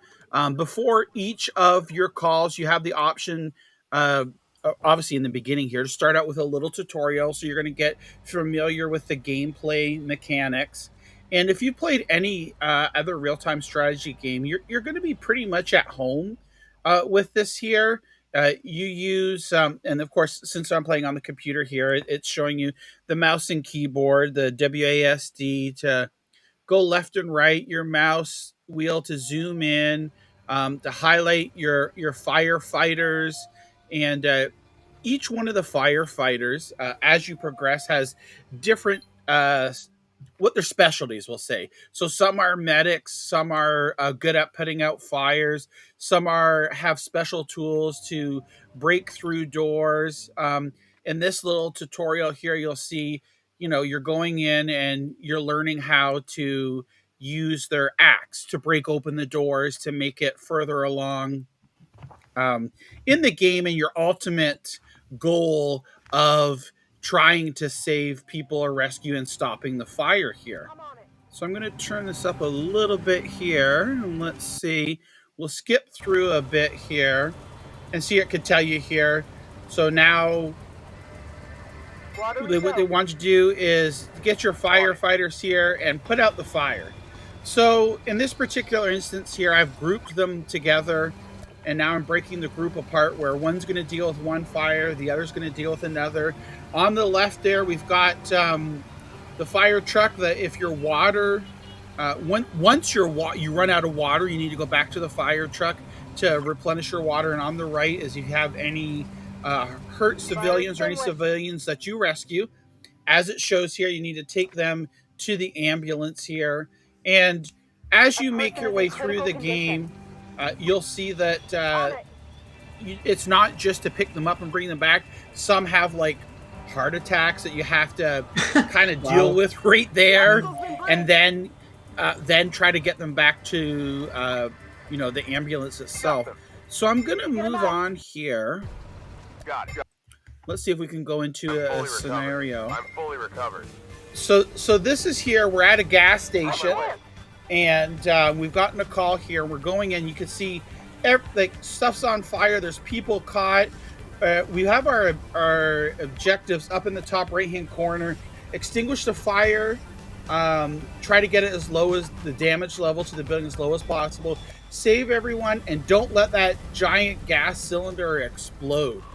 You can see it's just flaming there. So you have a balance here. We've got 3 firefighters here in this particular scenario that we can use here. 2 have the fire emblem underneath them, so they're good at putting out fires. The other one is essentially like a medic, so you can kind of use those guides as to how best to split up your team. It's all about strategy here. Like I said, if you've played any other RTS games, you'll be very familiar with it. Like at first when I heard about this game, I was like, okay, well, I like RTS games, but firefighting, I don't know, it's kind of strange. But I really enjoyed like my time playing with this here. I'm actually really now looking forward to this game coming out. Let's see if we can move along here. It sounds like Ember mixed up with strategy, right? It's so crazy. Yeah. It's like Ember mixed with door kickers. I don't know if any of you has played door kickers on your phone. No. It's a real-time strategy game where you play as riot police. Nice. Like SWAT. Police. Yes, that's it. Yeah. Okay. Yes. So, Well, there's a game called SWAT. I meant like an older game on the computer called SWAT, and it felt like the same type of game. Yeah. So there's actually even certain things. So you can see in this particular instance, I've got the fire truck and the ambulance moved up here. You'll actually encounter where there'll be gates, so your vehicles can't move. You have to find computers, which I'm not sure. I didn't really notice it in this while I was playing, but if you look up in that top right hand corner, you're going to see a computer there, a little outline, and there's a door. I think I do it near the end of this mission here, like too little too late. There we go. I even had the mouse up there by it.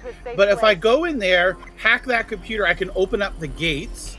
There we go. I finally noticed it here. So I'm going to send my guy here that's got the gear icon. So any one of them that has that gear icon will be able to use and hack that computer. So I've got to first break the door down and then hack the computer to lift those gates so that I can move the fire truck and the ambulance closer. That way when I'm rescuing people, it just saves me time here. So there we go. So let me see if I hack the computer, if this is gonna bring the gates up here. This looks so intense. Oh my gosh. Yeah, it is. It's really enjoyable. There you go. So the gates are coming up, and I'm like, okay, come on, ambulance, let's get over here. You can. It's a point and click where you can send the vehicles, but also they have an option where you can do free control of the vehicles. I didn't do that because I knew I would just mess up and screw around with it. So again, like with these, you've got to manage your resources. You can see the blue gauge at the bottom there. Look, he's already said, I need water. That's your water. So I've got to now send him back to the fire truck to get more water. There's going to be another person that I've got to send there.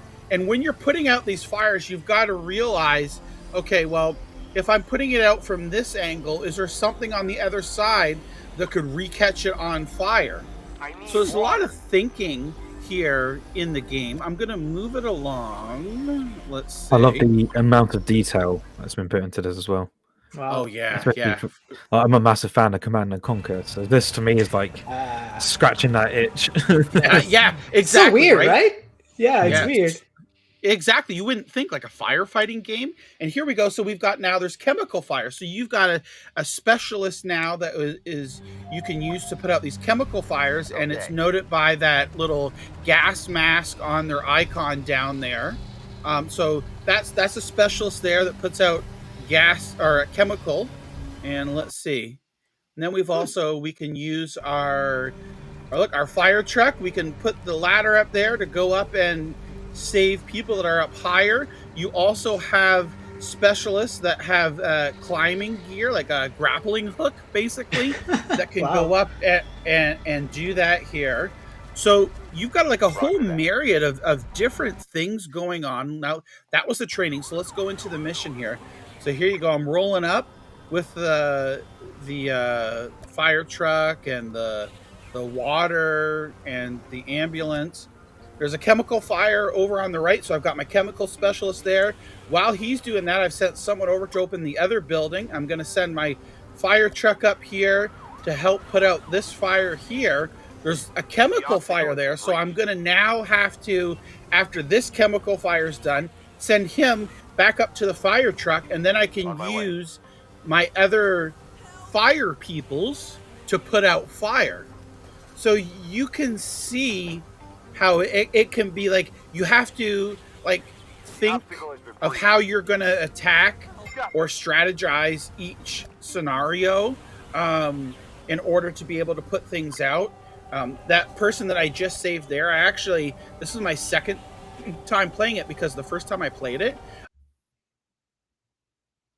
I think John's computer crashed again, and that's why I stopped the hamburger, is because after a while my computer for some reason goes like crazy, and it just completely crashed my computer, right? So I think John might need to not do that.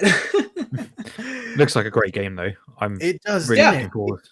There's almost like this crossover into the simulation area. You said that you really enjoy Command and Conquer because of the attention to detail. I'm not actually a big fan of strategy games. Kind of, but not really.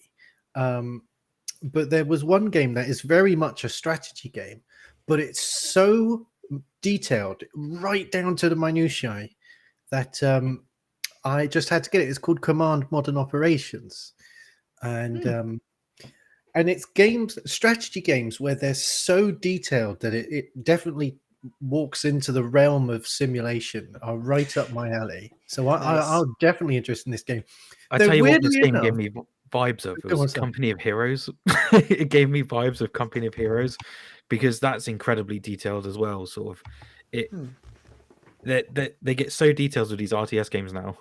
It's actually incredible, and I just like the fact that we're finally seeing an indie developer tackle an RTS genre again, because I know it's been on the slight decline from the gaming industry. So it's nice to see these indie developers, and I think people don't give credit enough to these indies trying to bring back this, because this looks phenomenal, and I can't wait. The difference between like this and Command and Conquer though is that it has like a puzzle aspect of it, right? Like you're throwing in this puzzle and you have to like figure it out, compared to Command and Conquer, where you have to like build up and try to like conquer like the other places. So it's kind of cool. It's kind of weird. Like I said, it's kind of weird to see this kind of concept in a puzzle type of game, because I've never seen that before. And I guess when I mentioned that it was like Amber, it's not really like that, but it's like the objectives of the game is like Amber, basically, right? You have to rescue the people. You have to shut down the fire. Oh my gosh, my English really sucks. But yeah, it'll be interesting to see how it works with controller, especially on Stadia. yes, yeah. Like strategy games usually doesn't go well with a controller, right? Yeah. Do we have you back, John? Yeah, I'm back here, of course, in the middle of it. It crashed here, Yeah. so my little avatar here isn't too happy. But regardless, to sum it up here, the Fire Commander, I'm going to make that the whole early preview video available on my YouTube channel for you to watch and enjoy. Nice. There's various different firefighters you get and maps, and even on the third mission there, you get ready to complete it, and it says, "Oh wait, we added a new objective. The building beside you's on fire, and we've got another fire trucker coming to help you, and 2 more firemen are here to help you." So now you have to, just when you thought like everything was over and you're all ready to move on to something else, now you've got to save the building beside you and its whole different set of problems and things like that. So it's really neat. I'm really excited for it now. Before, I was moderately interested in it and thinking, oh, well, I'll check it out and just kind of see what it's like. But after playing it earlier today, really excited for it. And we've also reached out to the developers as well, and they've agreed to come on the show here. We got to schedule it, and we're gonna find out about all about Fire Commander, maybe even find a more concrete release date, and just learn about the game and talk a little bit about Stadia as well, so we can look forward to that definitely in the near future. Definitely. Yeah. All righty. So hopefully everything. Can I just quickly hijack your planned content? So Yes. I don't know if you're aware of this, John, but I'm pretty sure the other individuals in the stream and in the chat have noticed. Your avatar looks like it's just been told something it didn't want to hear. And I'm curious whether your audience members have any suggestions on what that might have been. What has upset the cub? Yeah. I don't know. It crashed on me, so I think there's a bug with this. I know Ninja, it's crashed on you too, and you've used it as well for extended periods of time. I don't know. It just blue screened on me, rebooted. I brought everything back up, and this is where it's at. It's not tracking. Like I can see my camera light isn't on, so it must have didn't initiate my camera correctly or whatever. But I wasn't going to waste time with that. But yeah, that's funny to see there. He's looking like, uh-oh, I'm in trouble now. What did I do wrong? Yeah. But yeah, Fire Commander looks great. And if you're a fan of real-time strategy games, I think it'd be something you should definitely check out and you'll probably enjoy. I know Fletch, you were talking to as well. You got to play the early preview as well. And what are your thoughts on it? I haven't actually had a chance to play it yet. I've been so busy with everything, but I've got it sat in there, and I've spoken to the developers as well. So yeah, no, I'm interested to jump into it, and I will get a chance to either later on this evening or tomorrow. Yeah. There's not too much of the evening left for both you and Adam, is there? No, really? That's true. Yeah. Okay, so let's see if we can go back here. I'm going to go ahead and we'll get the music back on, and then I've got to share so we can do our community news here. Yeah. So we had, there was something else we needed to talk about. There was another segment, but for some reason I tried to think about it this whole time, Mhm. I still can't figure it out. Like we had something else we wanted to do, but I just can't remember. Oh, But no, there is at the end of the show. The I think what you're referring to is the voicemail. there you go. Yeah, yeah, you're Yep, right. that's That's what the it is. one. Yep, That's the yep, one. exactly. Yeah. Okay. Okay, so we're gonna move on here. Hopefully everything is okay. Let's get rid of these naughty bookmarks here. We don't need everyone need to see all the bookmarks. And 125 here. Okay, so we've got word now. The way that this all came about, that I first heard of it, is in the Stadia Reddit. There was an individual who posted about this game here, Projekt Z or Projekt Z, from developers over in Germany. It's a World War II zombie co-op, first person, free to play. It says atmospheric first person zombie co-op shooter with base building elements set in World War II. They had posted in Reddit there, mentioning that they'd like to see this game come to Stadia, and I think that they'd even went into the developers Discord and were talking to them. And they say, oh well, we might consider it. And so I saw that and I was like, oh okay, we'll post it on Twitter, see if we can kind of get some traction here. Well, lots of people saw it and were liking and commenting. Other people picked up on it, and sure enough, others were joining in on the developers Discord, say, yo, I'm here because I want to see this game come to Stadia. And I think, like, honestly, if I remember correctly, within the matter of a day, the developers heard from so many people in the Stadia community, and they're like, okay, and they even tweeted out, they're like, we heard you, we'll add Stadia to one of the platforms in their upcoming Kickstarter, which starts here on April the 29th. So that was really awesome to hear. If we look at the video here, hopefully no silliness happens. Let's see if we can move it along here. So it's an early production here, and let's see if we can move it along. It's made with Unity and looks absolutely fantastic. Yeah. Like you said, it's kind of like Call of Duty, and then there's also some of the base building things. See if I can move forward here. Look at your in the forest here. It looks so awesome. I feel the animation of the guns and like the way it shoots, the way they look at their guns and stuff like that is awesome. Like they did an excellent job with that. Yeah, it's got like water effects here because it's raining as well. You had what it looked like to be like a table leg with nails in it or something like that. I'm thinking it's kind of like what is it? On Walking Dead, the bat with Negan's bat. It kind of looked like there with all the spikes and stuff in it. So this is great. Like, this is just another example of the Stadia community reaching out, showing support, and the developer taking notice of this, and just like, oh my gosh, like so many people before they didn't even have any idea of what Stadia was.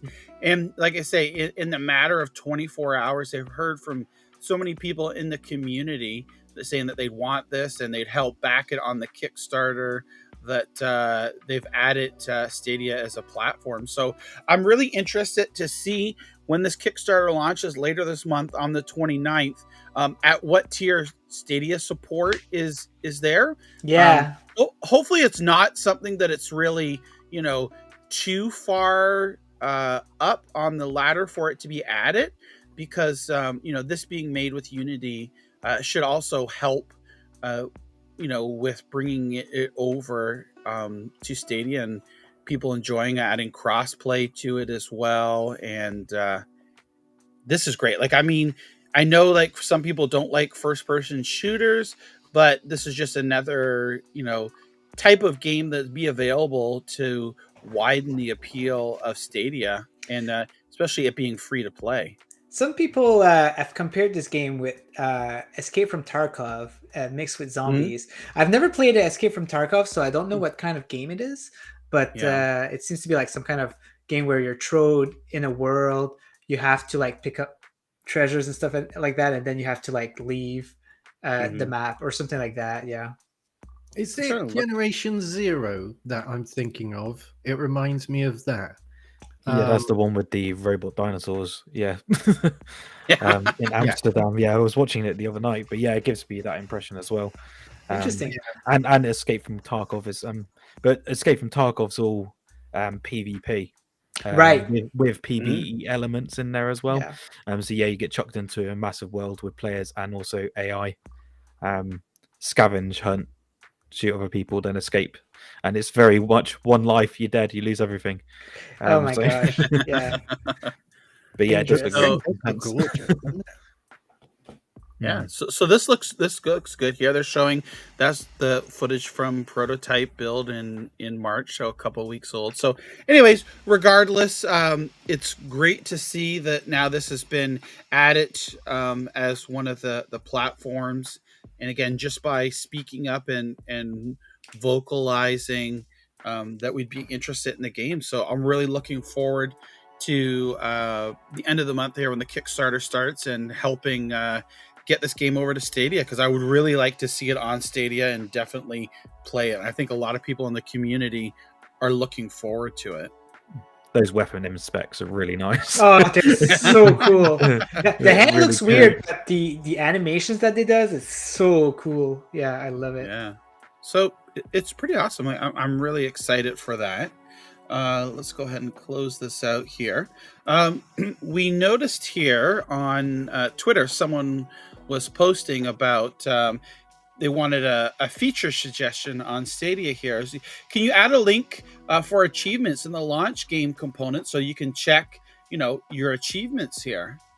Well, sure enough, we got some comments here. Sure enough, our good friend Christopher Clay says, "Oh, well, would this be fine?"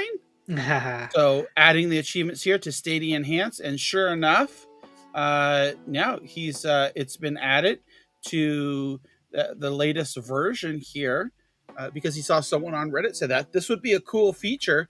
So this is just awesome. Like to see, we've got to get Chris on the show. I know we've said this before. It's like to talk to Chris about this and find out how this all started and his passion for it. And he's done some amazing things with this plugin here. Features and items that people would like to see officially added, but he's went ahead and took the bull by the horns here and just like implement it into his plugin here. And it's so useful too for Stadia Enhance for troubleshooting network problems. And like Adam was saying earlier, to if you want to look at like the resolution and things like that as well, and just see how well your computer's performing, make sure it's using the right codec, and those are just some of the things that he's got so Stadia many Enhance. quality of life improvements that he's added to that. For example, we worked together to add a support link in the Stadia overlay. So when you're playing a game, if you encounter a bug, I went through every single game and checked the publishers and developers' websites to see if they had emails or links or whatever. And you can now just press troubleshoot or something like that, get help, and it will take you to that website, or it will open up your email client with the with the email already inserted for you. He's also added sharpening filters as well, because a lot of people find them to be useful. What some other quality? New sorting. You can sort how things look in like your captures library and the store pages. There are quick ways of going to like the pro games as well. He's added more buttons. Chris does an absolutely phenomenal job. And one thing I really want to say, actually, because you guys have got a fantastic audience here, and you should all know this. If you have an Android phone or tablet, if you use Kiwi browser, you can use Stadia Enhanced on your tablet or phone. And Works it's great. Brilliant. It's absolutely fantastic being able to sort out Stadia, change the resolution and all that jazz. So like on my tablet, I've got a 1440p screen, so I'd much rather play at a higher resolution than what Stadia caps it at on an Android device. Wow, that's awesome. Yeah, hats off to Chris. Like he's taken that project and like totally blown up, adds so many awesome features to it that it's unbelievable. Stadia should hire Chris for their UI team. Oh my gosh, they really should. They really should. Yeah, exactly. I'm still hoping they bring achievements to the Chromecast or Google TV. Like, please, I just want to be able to check on my Google TV. Not just the top Yeah. 3, right? Like, so annoying. Yeah. All right, so we're gonna move on. This actually last week, Two Bag actually sent this to me, but I missed out on it on the show here. So we had mentioned Wired Productions earlier, and they have a Martha is Dead contest. And of course, we know as soon as we heard that games from Wired Production were coming to Stadia, people start saying, "Oh well, what other games are coming?" And Wired Productions responded back, "Well, ultimately, we would like to bring them all to Stadia." And here we are. David Rodriguez Jr. was asking about this contest. They were like, well, I would if it was on Stadia. And Wired Productions responded, patience, you must learn. So there's some speculation there of them basically saying, well, all in due time, that, you'll be able to play on Stadia here. And you can see Stadia Adventure saying there is a hint here of the process being undertaken to avail us of it. So, take it with a grain of salt. They have made public that their intentions of bringing many more games to Stadia as well. Whether or not we'll see Martha is Dead here remains to be seen. Ha ha ha. And so it's a good indication that we'll probably see it here. So I just thought I'd mention that on there. Moving along, Scooterama has put out, I believe this is the latest version of it, his little Stadia cheat sheet. And I love this because this is so handy for people that have, they're like, well, what is Stadia or what is about it? Well, you can look at this infographic here and you can pretty much get everything from it here. You play on your own devices, direct access, online multiplayers included for free. You can buy and keep your games in your library, cloud storage. There's no catch, no ads, no queue, up to 1080p, 60 FPS. So all these different features that make Stadia great, and just a clear, concise way of showing everything all in one little infographic. And it's this goes back to what Adam was mentioned earlier about the Stadia putting out that 30 to 40 second month roundup. Is like, this is all about, like, in a short time, like, you can just look at this and get all your information. You don't have to dig across multiple different pages or reference different things. It's all right here. Nice, easy. You can spend, the 30 to 40 seconds or a minute or whatever you want to see to look at this, and it's all right there, and it explains everything there. So shout out to Scooterama for putting this together here. And I really do like this because it's just a great way to be able to look at something and get a good idea of what Stadia offers.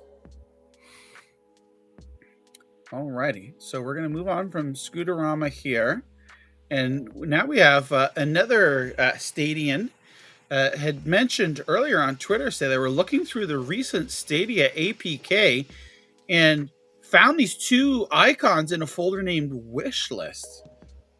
Quite possibly saying, looks like maybe it's a feature here that could be coming, a wish list. I know lots of people have mentioned about it and are interested. Like, they'd like to put wish lists together, and kind of like how on Steam you can make a wish list and then you're notified when a game on your wish list goes on sale or something of that nature. So I thought that was interesting to mention. I don't know if anybody here on the panel, are you like, if wish lists were at it, is that something that you would use? Or I think.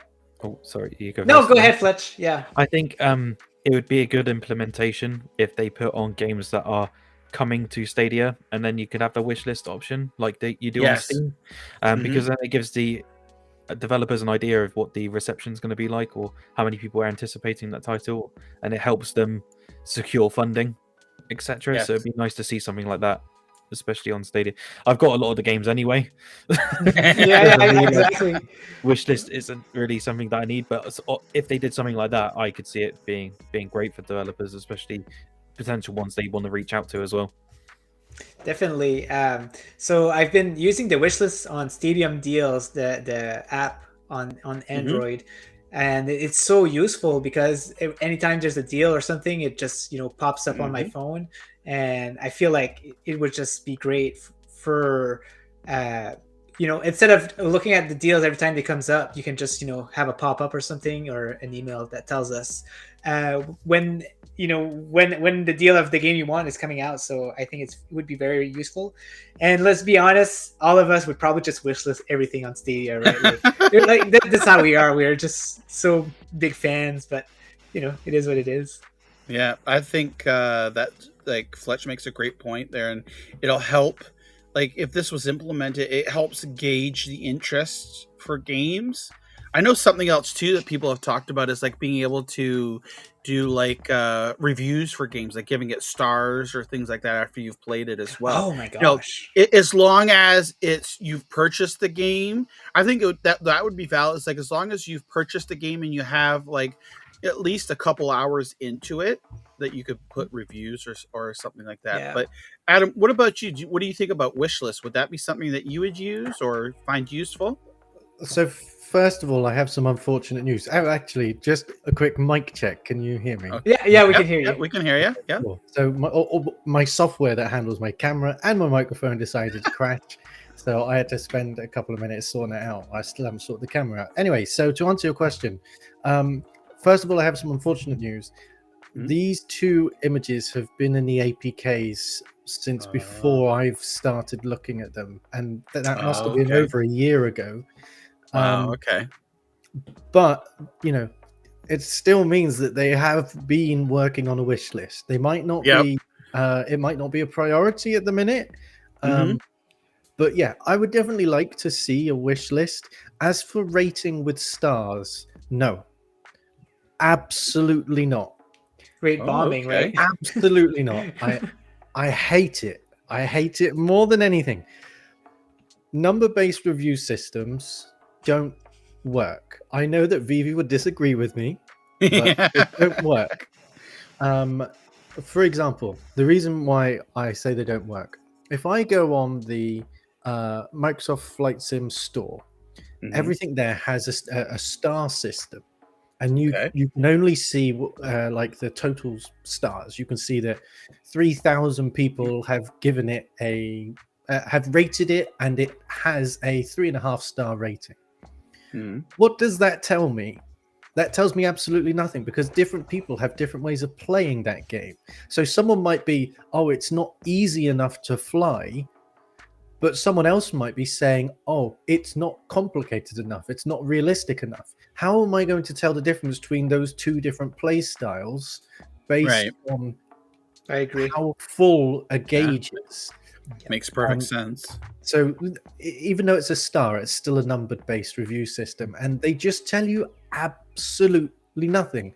What's the difference between a 6 and a 7? Well, the difference between a 6 and a 7 for Fletch would be different to the difference for me, and different to NinjaGuy, and the difference to you. They literally mean nothing. They're completely arbitrary. Would you say something like Steam's review system of sort of like the thumbs up, thumbs down? You can see the time that they've actually spent in the game on their record, and then their detailed review would be a better solution, because then you can gauge then sort of how long they've played it and what their opinion is on it, instead of just going, because I find the issue is exactly the same as what you're saying with like a lot of Xbox reviews, and it goes the same for Metacritic as well with the user scores. People just vote it down because they don't like it, because it can be abused. A fan of something else. You won't know. You won't know it's being abused as long as there's no actual text review there. As far as you're aware, everyone hates the game. It's not. It's not because the developer has said something inappropriate or whatever. Okay. The developer says something inappropriate, but that doesn't make the game bad. And I know Steam implements it like some developers actually implement it in the reviews, where they basically go, you've got to play X amount on record before you can even post a review. And I think what John was saying. Yeah, so I know there's only certain developers it happens for, but I think that counteracts the people who just review bomb it because they can. Yeah. But I think something like that would be great. Unless they they're can really already- passionate about it, right? And they go ahead and put stay the game on for like 4 hours in the background, and I'm gonna review this. Wait till I show them, Well, as strange as we think it is, we laugh. I guarantee you, there's people out there like that would spend the money on the game just to crap on it and tell everybody how horrible it is, because they don't like it. So yeah, you make valid points there, Adam. Thank you. It's great having you on the show here. You're offering even more different views on things, and it's great. Thank you. I really appreciate you coming on today. No, thank you. Okie dokie. So we have more infographics here. This time it's by our good friend in lead here. We have that old saying that we don't know exactly how to say it. IGN, because PlayStation Plus, they did a restructuring this week. They announced a restructuring that's happening in June, and there's going to be multiple tiers. And IGN put together a list comparing the subscriptions, but of course, they only included PlayStation, Xbox, and Nintendo. They didn't include any of the cloud gaming services. So it's up to the community here. They put one together, and it is awesome to see here again. Lets you get the full view of what each of these tiers offers, and what's available to them in the price. So again, it's great here. It's just something the community that's went out there and made this here. And I even saw some people mention IGN. Well, how come you didn't include Stadia or GeForce or Luna? And of course, no response, or you get the smart Alex on Twitter that says, oh, for the 3 or 4 people, how it always is. But regardless, this is awesome. It's great to see. You can see how much you're going to pay a month, the family plan, all that stuff, additional perks. So big shout out to InLead there for putting that together and sharing it. Just a question there, which I find weird. So I'm seeing PlayStation Plus Premium $17.99 per month. But when you look at the price per year is $119.99 per year. So you would save $8 a month. That seems like quite a big amount. Yeah, the yearly subscription cost is a lot less than the monthly. Oh, okay, that's cool. Yeah. Can you imagine if Stadia would be $60 a year? That would be so crazy. Yeah. So I know there's, and there's been controversy too, because the different tiers for PlayStation Plus, they've locked away the trials or game demos under their top premium and added the cloud gaming's up there. So this is just more information for you to look at and be able to evaluate and see what each of the services offers. So we're going to move on here. Our good friends over Asset Wizard Studio, they put out a game, Darkwood. It's been out for several months now on Stadia. And we're starting to see, ever since the Google for Game Developers Summit, more and more tweets and on social media, direct links. So, here we are. Assetwood Studios has put out a tweet there. Here's a direct way you can start to play Darkwood on Stadia. And I believe, if memory serves me correct, these are certain links that the developers can put out so that if people click on it and then they sign up and they get their free month of Pro, and if they can convert to Pro, they get a certain amount of money and things like that. So great just to see more companies and developers putting these links out there. I would love to see that splash screen with the picture of the game instead of just the Stadia logo. Yeah. Or like a mashup between the two. Because I feel like when you look at it, you're like, oh, it's just Stadia. Right, yeah. Stadia, a picture of the game. So what I'm going to do, I'm going to save. I have Silver Lining up here, but I want to go NinjaGuy X here. Let's look at NinjaGuy X here first. Yes. So our good friend NinjaGuy X, not to be confused with Ninja Burger X earlier, was playing Tom Clancy's Ghost Recon Breakpoint. And sure enough, maybe Ninja, you could just talk about this here. What was going on? So I just popped it up yesterday on my TV and I was playing. I was like, what's happening here? Like I was playing the game. There was like some Christmas lighting for some reason.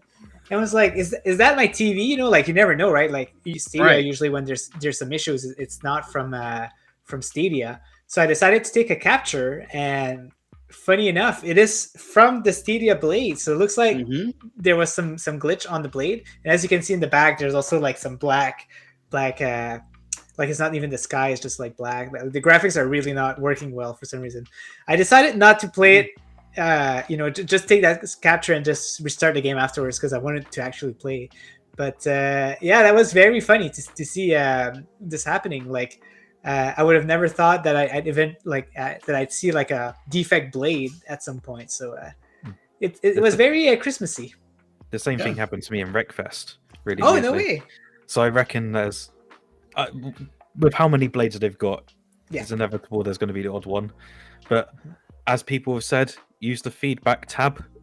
I did. Yeah, I did that. And there you go. Funnily enough, when you posted that clip on Twitter, I reached out to a friend of mine who's a bit of a technical expert, and I said, "What do you think this is?" Because I like to come up with ideas and use intuition and sound all clever until I'm told no. And then I go, "Oh well, it's just a suggestion." Anyway, so I asked him what he thought, and he said, from his experience, this looks like a broken GPU. However, visible issues like these are usually only visible on physical display outputs, and he highly doubts that Stadia blades have physical outputs. And other effects within the game are working. So he said it's a really interesting issue, and I'm not entirely sure. Interesting. Yeah, So that it's is really something that the engineers are probably going to have to investigate. Because I've seen this happen on Xbox. Our good friend Robert actually had a defect Xbox, and that's what, like, something similar was happening with his, like, it was just a GPU failure, and he was getting not exactly like the same type of graphic issues, but it was getting issues. So but I didn't know it was part of the display. So yeah, that's very interesting. I wonder, hopefully they want, like, pull their hair out to figure out this issue. Like, it's Christmas DLC for Breakpoint. That's what it is. Yeah, exactly. Yeah, I got a taste of the future DLCs. Exactly. What did you think of Breakpoint, by the way? Oh, I love it, man. Like, I finished episode 1. Yep. And now I'm just doing the side quests and playing. Yesterday I just wanted to play something that I've played a lot, that I was familiar with, and yeah, it's just really good. I have it on the highest difficulty, and the strategy of playing it, like the difficulty for the strategy is awesome. Like, they really nailed that difficulty. Yeah, I completely agree. I do enjoy. I don't know that I want to torture myself and play on the hardest difficulty, but I have got 2 questions for you about how you play. Do you have gear leveling on or off? Gear leveling is on, because that was the default feature at the time, and decided to keep it on. Yeah. Fair How enough, about you? fair enough. Me too. Yeah, no, I actually quite enjoy the gear leveling more than very addicting. because it makes you have to change your weapons. You have to adapt. Otherwise, you'll just end up getting left behind. And I forgot the other question. Oh, you had another question. I see. I did have another one, but yeah, it's gone.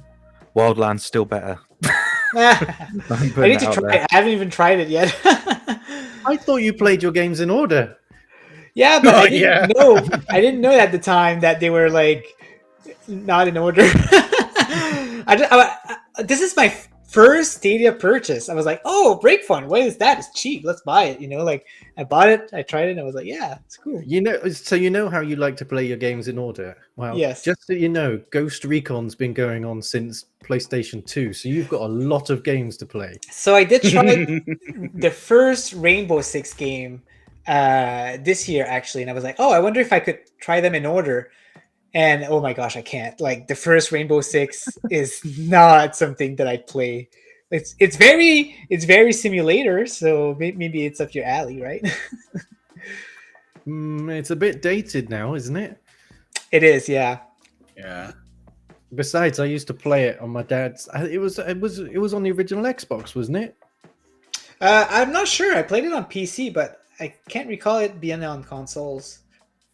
Yeah, Xbox and PC, and used to be first person only. Yeah. Or crosshair. Yep. No gun, just a crosshair. I love that, right? Oh my gosh. All right, so moving on here, we've got some more info here, news from Reddit here, and we say once I started making action blocks, I just couldn't stop. I love having the equivalent of a game shelf here. So here we are. I'm not 100% sure or familiar with action blocks. I don't know if anybody here on the panel is, but it looks quite interesting. It looks like on your phone here you can make these. I don't know if they're shortcuts or they're just pictures of the games or what have you. Yeah, there has to be believe some they're kind of linked. shortcuts. I believe they're URLs that you can, if you have the Stadia app, obviously, when you click on a Stadia URL, it will pop up on your phone saying, do you want to open this with Chrome or do you want to open this with the Stadia app? And you can default it to open on Stadia. So my guess is when they click that, it opens up the Stadia app and just starts the game. Oh, wow. It's very cool. I like that. Yeah, that is cool. And actually, I did see a couple of people on Twitter were posting their setups and whatnot. But yeah, let's take a look here. Yeah, like that's a Scooterama. Yeah, that's actually pretty cool here. Yeah, I'm gonna have to have a look, and I'll probably be using those if I can on my phone. I have a Samsung S21, but I'll look into it because I love to have these icons on my phone. Yeah. Cool. There's it's an official app by Google. Is it really? Yeah, it's called Action Blocks, and by Google. Oh my gosh, that's funny. Oh wow, that's interesting. So, well, you can see it's got 280 upvotes here and 71 comments. So, quite a bit of interaction on Reddit there. So we thought we'd mention that as well, and I'm sure we'll be seeing a lot more posts here in the future of people showing their setups and their games. Oh, John, whilst you've got Reddit there, have you noticed that there's been a new game announcement on Reddit? No. So you want me to go ahead and click here? Yeah. Just have a quick scroll down. I'm sure you'll see it. There's a lovely picture of the game artwork. It was announced earlier today. Here's some more. There it is. Oh, Lego Star Wars: The Skywalker set. Yes. Yeah, it's only a 42 gig file, and it's physical. Yes. Yeah, my dream has come true. Look at that. Someone made it. That actually looks pretty cool. Stadia Pro 4K. Oh, they still got the smart delivery on there from the Xbox. They never removed that. So, but that's cool. Yeah, I know. People are really looking forward to that game. I put out on Best Buy, put an announcement article up, just letting people know about the game coming out next week. And I had several people reply to the tweet, and they're like, "Oh, I would love for this to come to Stadia." I would love for any of the Lego games to come to Stadia because they're all fun. Like they're full of humor and all that great stuff. So you never ever know. Just to clarify for anyone who isn't aware in the audience, this was an April Fool's joke from someone in the community. Yep, look at that there. So, not gonna lie, sad face right there. First sad face. Yeah. I have to watch because sometimes people use foul language there. But anyways, that was fun. It's great to see people just joking around a little bit. Yep. Not gonna lie, if they had a physical case like that, I'd buy it. Oh man, for sure. Yeah, any day. That Put a code in there. Awesome. All for it. Yep. Okay, so we are going to move on to this little thing, silver lining here. I don't know. There's these two English blokes here that run this show called Silver Lining, Original Penguin and Vivi, and they put out a challenge here. And I don't know, Adam, maybe if you want to just briefly let our audience know what the challenge that you issued, or what even this penguin versus mage, or explain the whole situation here. Okay, while I get the video set up. Yeah, no, that's absolutely fine. So, Vivi and myself decided to create our own podcasty thing. We'll call it a podcast, but it's not really on any of the podcast apps or anything like that. But anyway, so we've got this podcast thing, and to make it just a little bit different and a little bit fun for us, so we didn't want to just go on and talk. Not that there's anything wrong with that, but we wanted to do something a bit different, a way to have fun on the show. So Vivi came up with the idea of we set challenges, Taskmaster-esque. So that's how that came about. And every episode, which airs bi-weekly if you're in if you're across the pond, if Or you're on Fortnite for the cool people, right? it's a fortnight, yeah. So yeah, every fortnight we issue each other a challenge, and this hasn't been set in stone yet, but it seems like every 5th episode we're going to unite and challenge someone else, and you are our first someone else. Yeah, so Vivi challenged you, and I'm really glad that he decided to do this challenge with you two, because otherwise it would have been against me. So he challenged us all to create the most accurate representation of the other's show. So Vivi and myself had to create a Stadium Connect North, and you two had to create a Silver Lining. And yeah, I think it went really well. Okay, so we're gonna play. There was let me bring this on here. So we're gonna bring up here the video. So this is Adam and Vivi here, their interpretation of Stadium Connect North. I'm going to turn off our background music, and I've got the audio shared out, so hopefully everyone can hear it here. And let's go on here.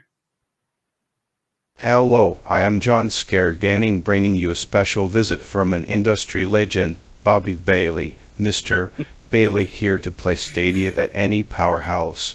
You're welcome to play with him or not. He's a master at this kind I'm of gonna stuff. cry again. Remember this place. It was the name of a year-old Irish guy that came here to play this game. Good luck, guys. You make me laugh. I bet you make my men laugh. Our community manager and his wife. And I'm Plop. It's a pleasure doing business with a man of your stature. We hear this voice on the background talking about the Stadia. In the engineering of the Stadia, we spoke to an industry of engineers, scientists, naval officers, skilled craftsmen, and architects. Hello Bob, how are you? Who do I have to kill? They want to take my insurance. Can you look into that? I'm not asking you to do a murder. This is the news. Wow, that was a fantastic question. I'm not sure I can answer it.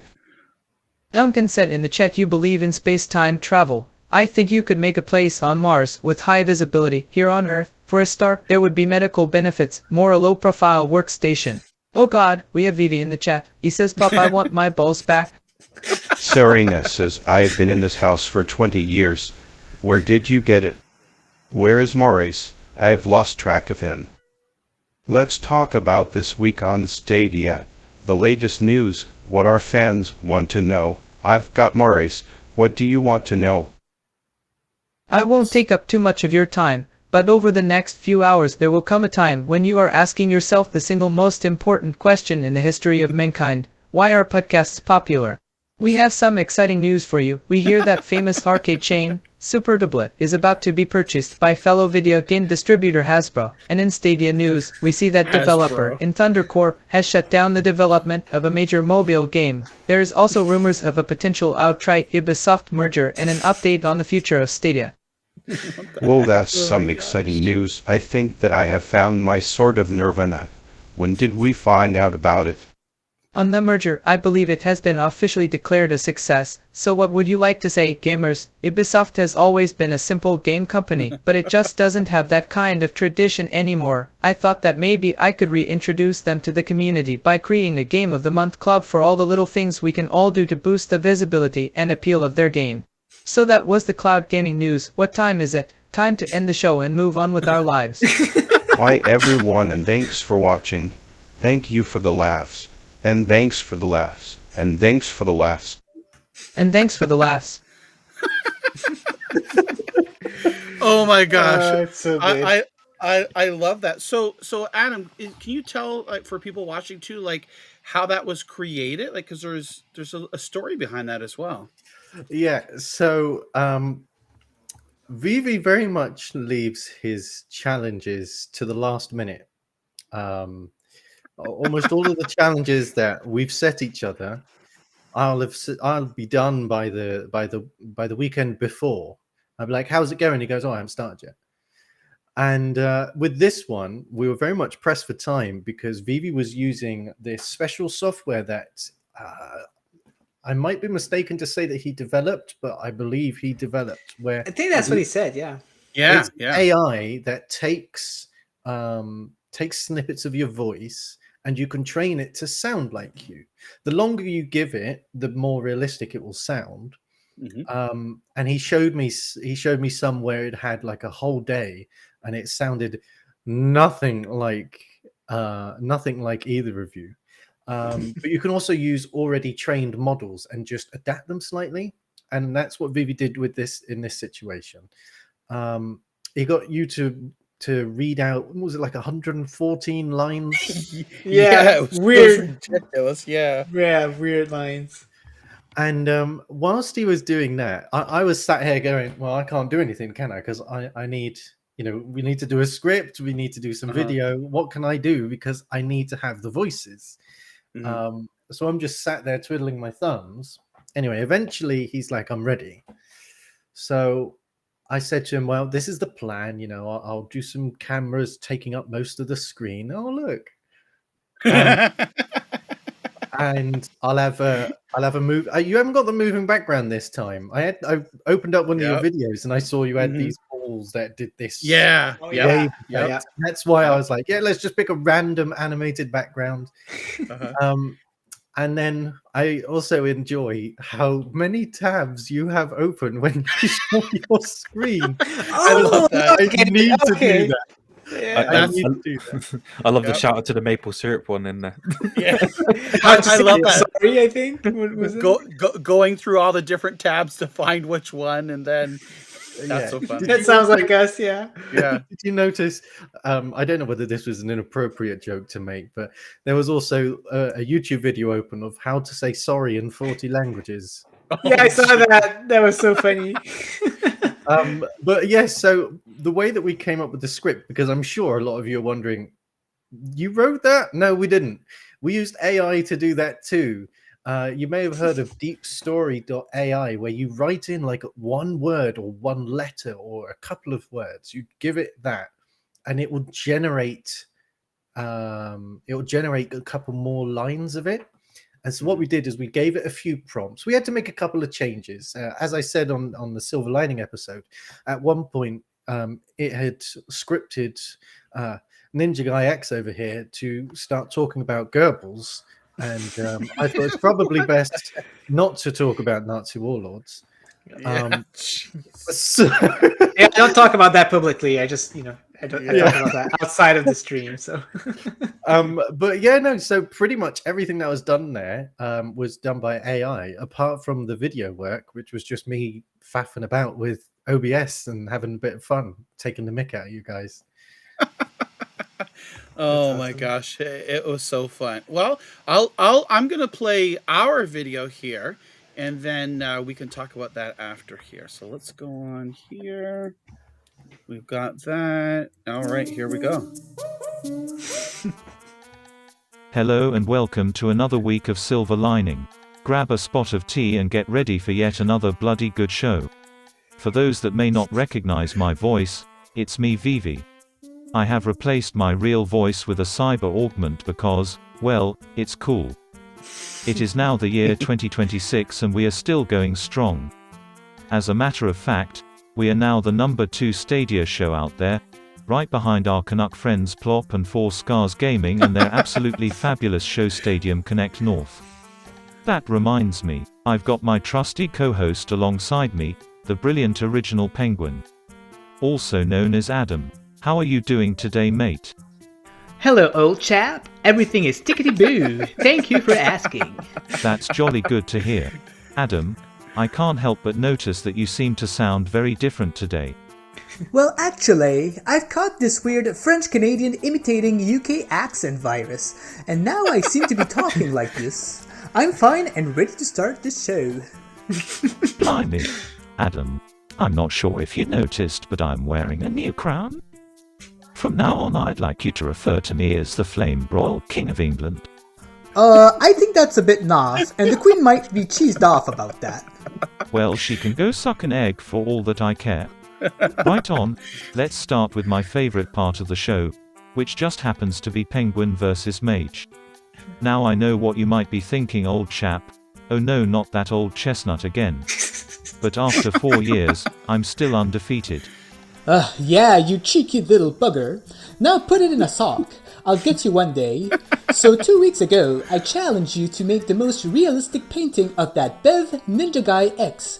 After a significant amount of work and sleepless night, here is the end result. Now, as you can see, I've put a lot of detail, especially in his very tidy 5 o'clock shadow. His beautiful eyes really pops out of this painting. His hair is the part where I had to put the most time since he put so much work in his beautiful hairstyle. Alright, it's now your turn, Vivi.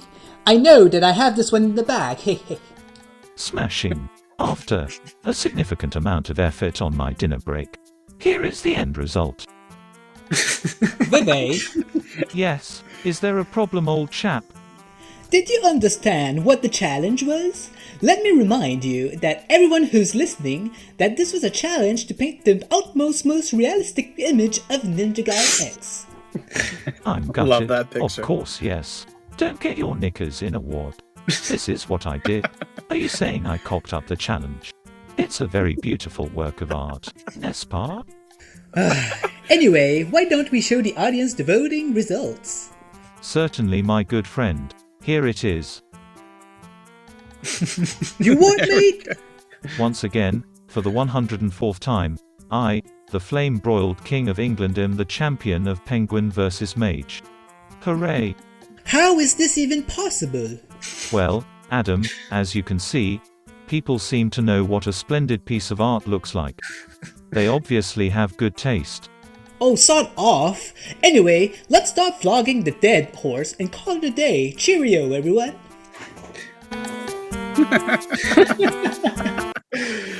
Oh man.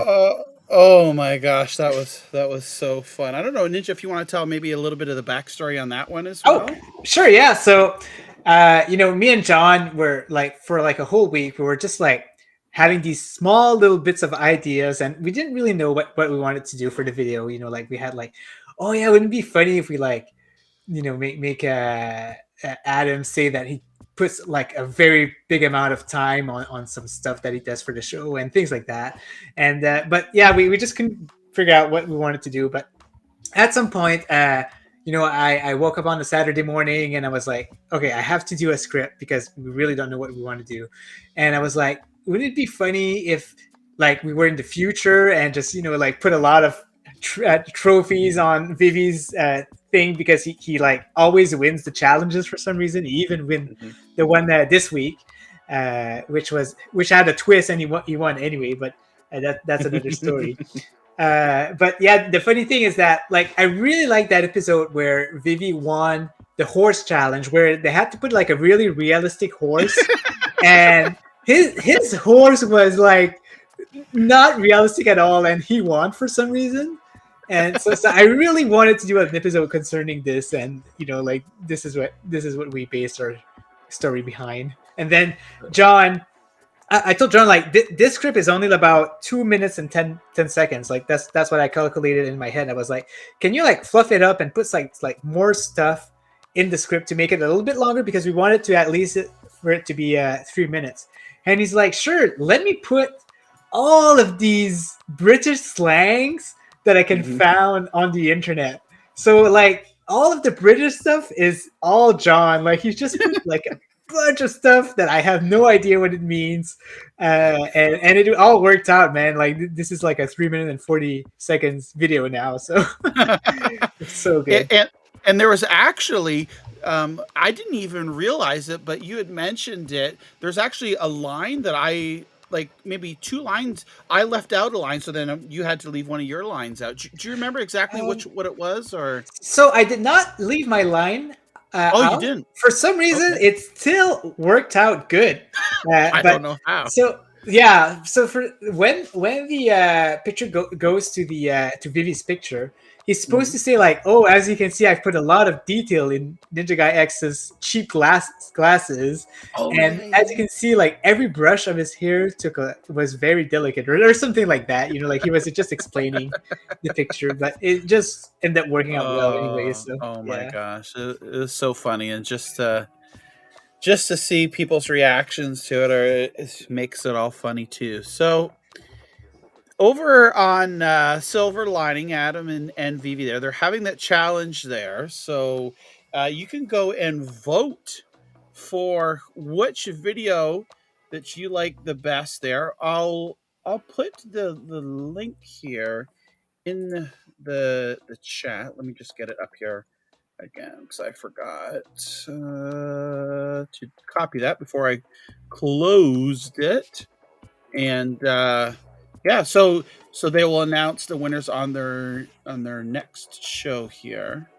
Yeah. Oh, of course. You know how you said you wanted to parody the horse? I have some information, some stats for you about the horses. So Alright. we had to get it done by the Friday, but VV had reinstalled Windows and he'd lost his horse. So I said to him, I tell you what, it's not going live until Wednesday. Why don't we extend it to Sunday then? And he was like, oh, that'd be great. So I was like, okay, no worries. Come Sunday, he's like, oh, I haven't started it yet. I'm like, what? Anyway, so he spent, it must have been something like 3 hours. Yeah.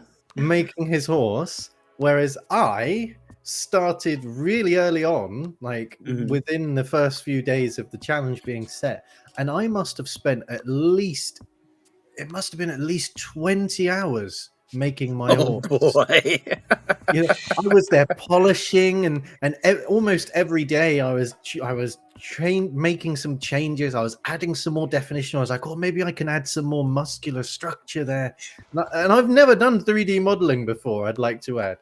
And I got to the point where I said to Zach, my partner, I think I better just stop, because if I carry on, I'm going to start not liking things, and then it's going to come out look really bad. Wow. Right. I said to him, you know what? I don't think Vivi's going to beat this. And apparently, with his long-legged dog, demented rabies horse thing, he still won. I don't get it. I really don't. I don't understand. Like, people I don't know. People didn't read maybe the rules, or I don't know. Oh, I made sure that they saw, even in the question where they said it when they chose whether it was me or Vivi, which horse is the most realistic? And that's why in the video I said that. So let me remind you, Vivi, that it has to be the most realistic, because you did say that. I remember, like, when he put his horse. I think that's the first thing you said. You're like, Vivi, like, this is not what you needed to do. Oh, it was so great. Oh my gosh. And the last bit of news here that we have is this upcoming Tuesday, April the 5th, we are going to be talking with Kyle at Luminosum Games about the upcoming game Lumote, the Master Mote Chronicles, published by our good friends Wired Productions. Kyle's over on the West Coast here in Canada, in British Columbia. So he's 3 hours behind myself. So it's a little later at night. It's 8 p.m. Eastern, which works out to 5 o'clock their time. That's the earliest that Kyle is able to free. Very, very busy individual. And we do appreciate that, taking this time here. So we were able to line that up. So this coming Tuesday, April the 5th, we are going to be talking with Luminosum Games about Lumote. And we know Rebellica here in the chat and on Discord, she has been busy over the last series of weeks here. Once she found that there is a Lumote crochet pattern put out by Luminosum Games, she went to work, and she's been in her quote-unquote spare time she's a mom here and a wife and many responsibilities across the whole gamut of things.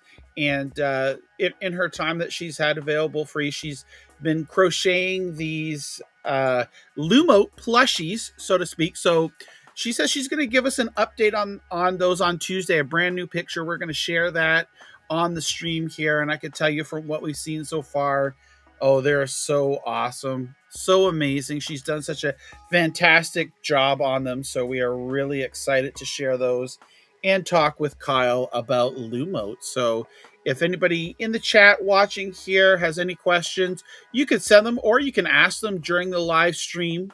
And we will definitely pass those on over to Kyle and see if we can get them answered for you.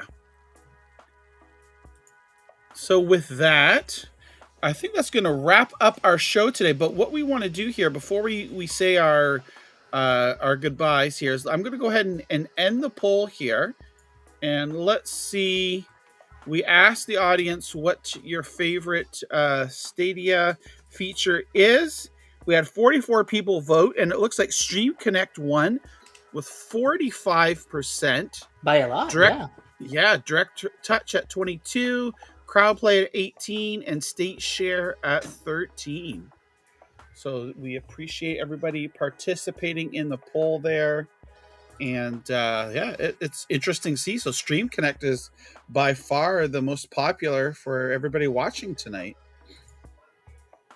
So we see here, Zorane in the chat, Rebecca's Lumote plushies are adorable. Rebecca says, I'm sewing spots on one now. So tedious. So it's so awesome that once she found that pattern there, that she's out there sewing and all that good stuff. But can I just say one thing just before we leave as well? No. One bit of unofficial news. After speaking to Whitethorn Games, people behind Coleco and Lake, they did mention that these will be the first games coming to Stadia. But there were hints of more.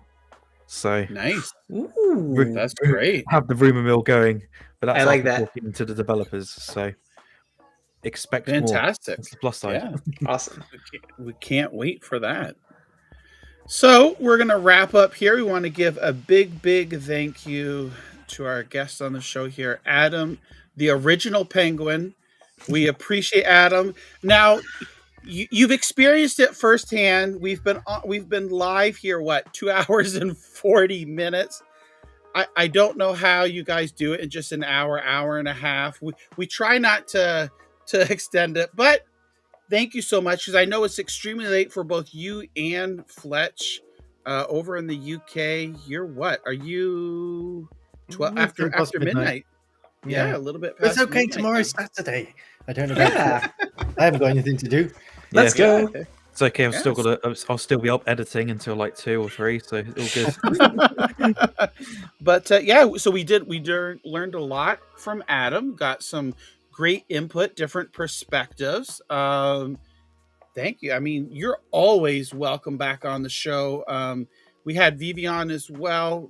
Definitely either one, both are more than welcome to come back on the show at any time.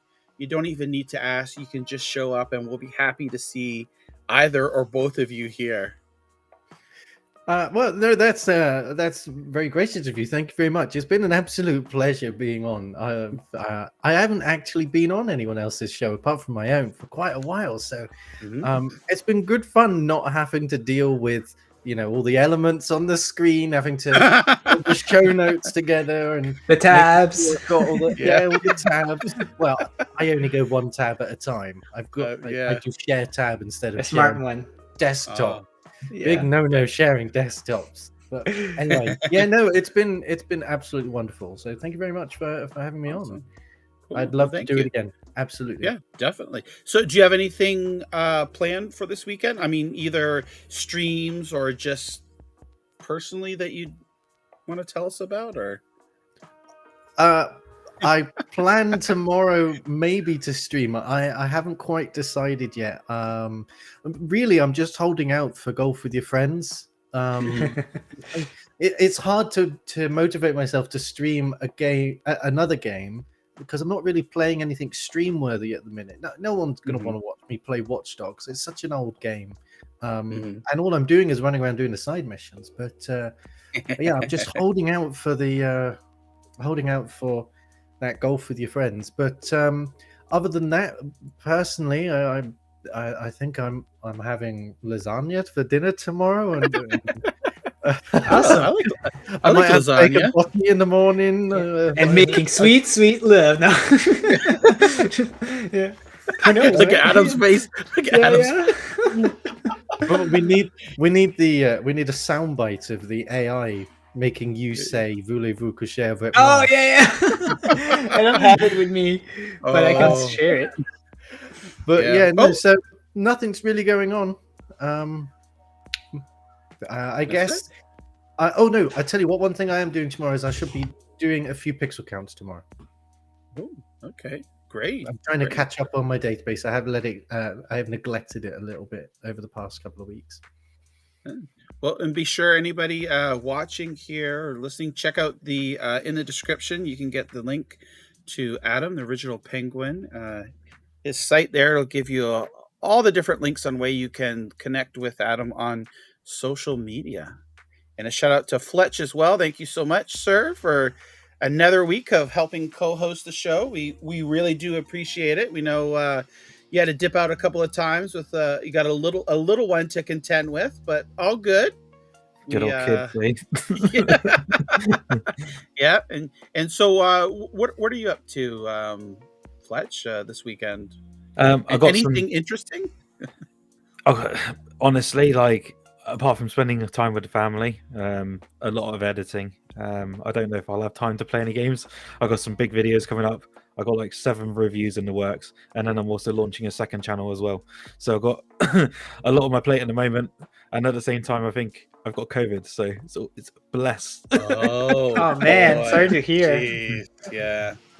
Gosh. And Why you then might see my coughing fits. oh gosh. All right. What about you, Ninja? Do you have anything coming up on this weekend? Or I know you made some changes to your YouTube channel as well. Yeah, nothing planned crazy. I'm gonna game.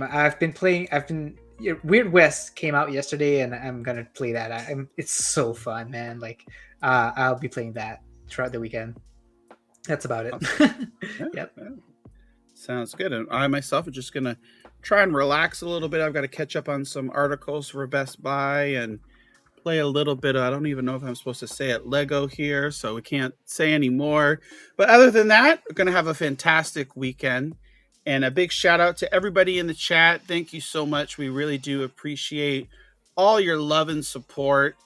And don't forget to join us, or maybe if you can't, we understand it's a little late, on Tuesday. You can always watch the video on demand for our Lumo developer interview. Again, if you have any questions, if you can't make it out and you have any questions you'd like us to ask, just let us know. Hit us up on Discord or Twitter, and we'll get those in. We've got a sizable amount of questions to ask them here, and we can throw those in. We always love for the chat to be able to interact with everybody. So I think with that said, we're going to say thanks for the laughs. It was a fantastic time. And thanks for the laughs, and thanks for the laughs. And thanks for the laugh. Yeah. And thanks for the laughs. All right. Take care, everybody. Chip, chip, cheerio. Have a splendid weekend. Cheerio. Go suck an egg. All right. Bye-bye. Bye.